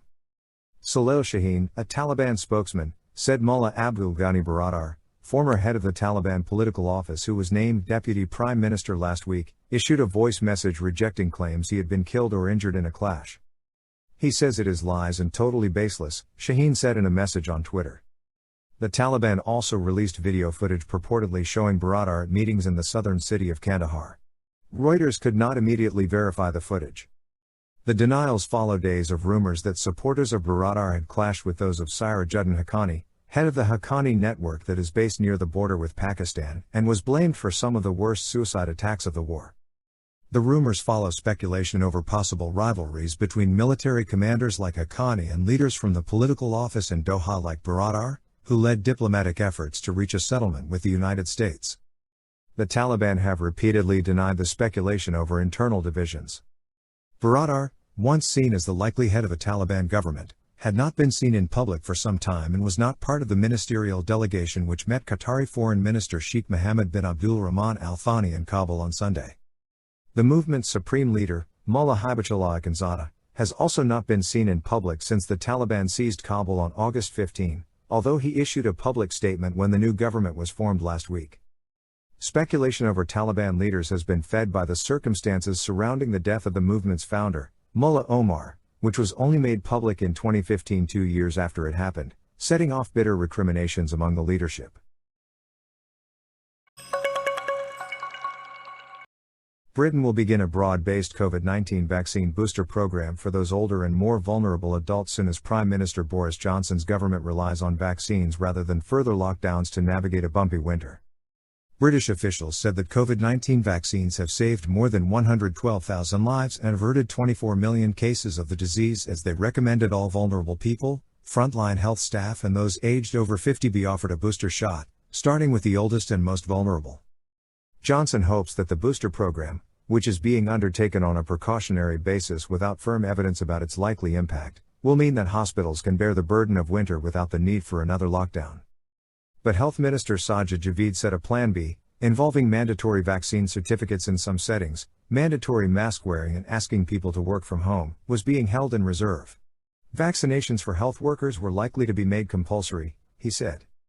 Booster doses are an important way of keeping the virus under control for the long term, Javid told Parliament, saying the program would begin next week. We have prepared a Plan B of contingency measures that we can call upon only if they are needed and is supported by the data. The government's 30-page winter strategy cautioned that the Plan B could be implemented at short notice.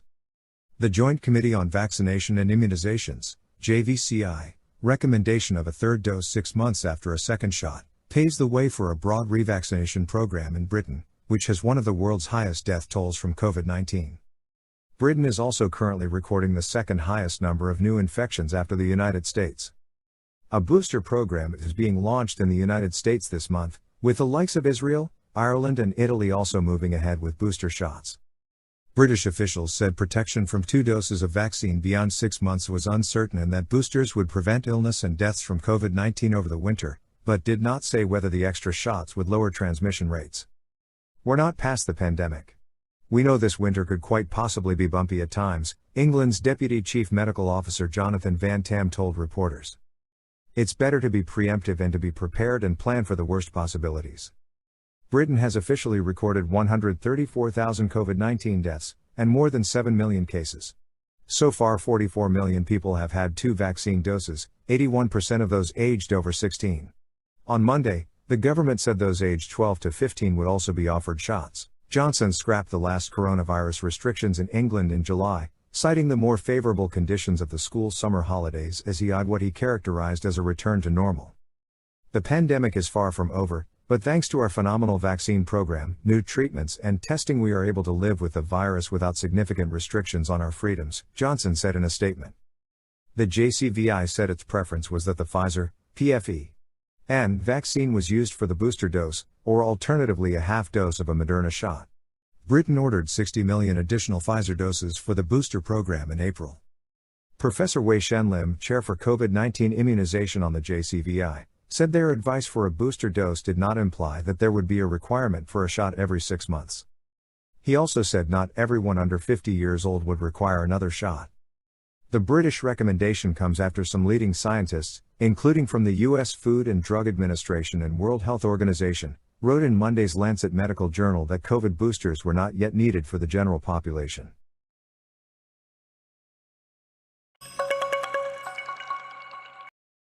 Amazon hiked its average starting wage to $18 per hour on Tuesday and said it plans to hire more than 125,000 warehouse and transportation workers in the United States. Reuters exclusively reported the news earlier on Tuesday. The world's largest online retailer also said it would pay a sign-on bonus of $3,000 in some locations and the hourly wage could go up to $22.50. Amazon was among the first few retailers to set a $15 an hour minimum wage in 2018. Amazon had said in May it would pay around $17 in average wages. The company is hiring to run the 100 logistics facilities it will launch this month in the United States, on top of the more than 250 that opened earlier this year. The additional staffing will also help roll out one-day delivery for Amazon's Prime Loyalty Club members. Retailers are scrambling to hire hourly workers in a tight labor market and have been offering benefits and sign-on bonuses to entice them. Walmart said earlier this month it planned to hire 20,000 workers at its supply chain division ahead of the busy holiday season.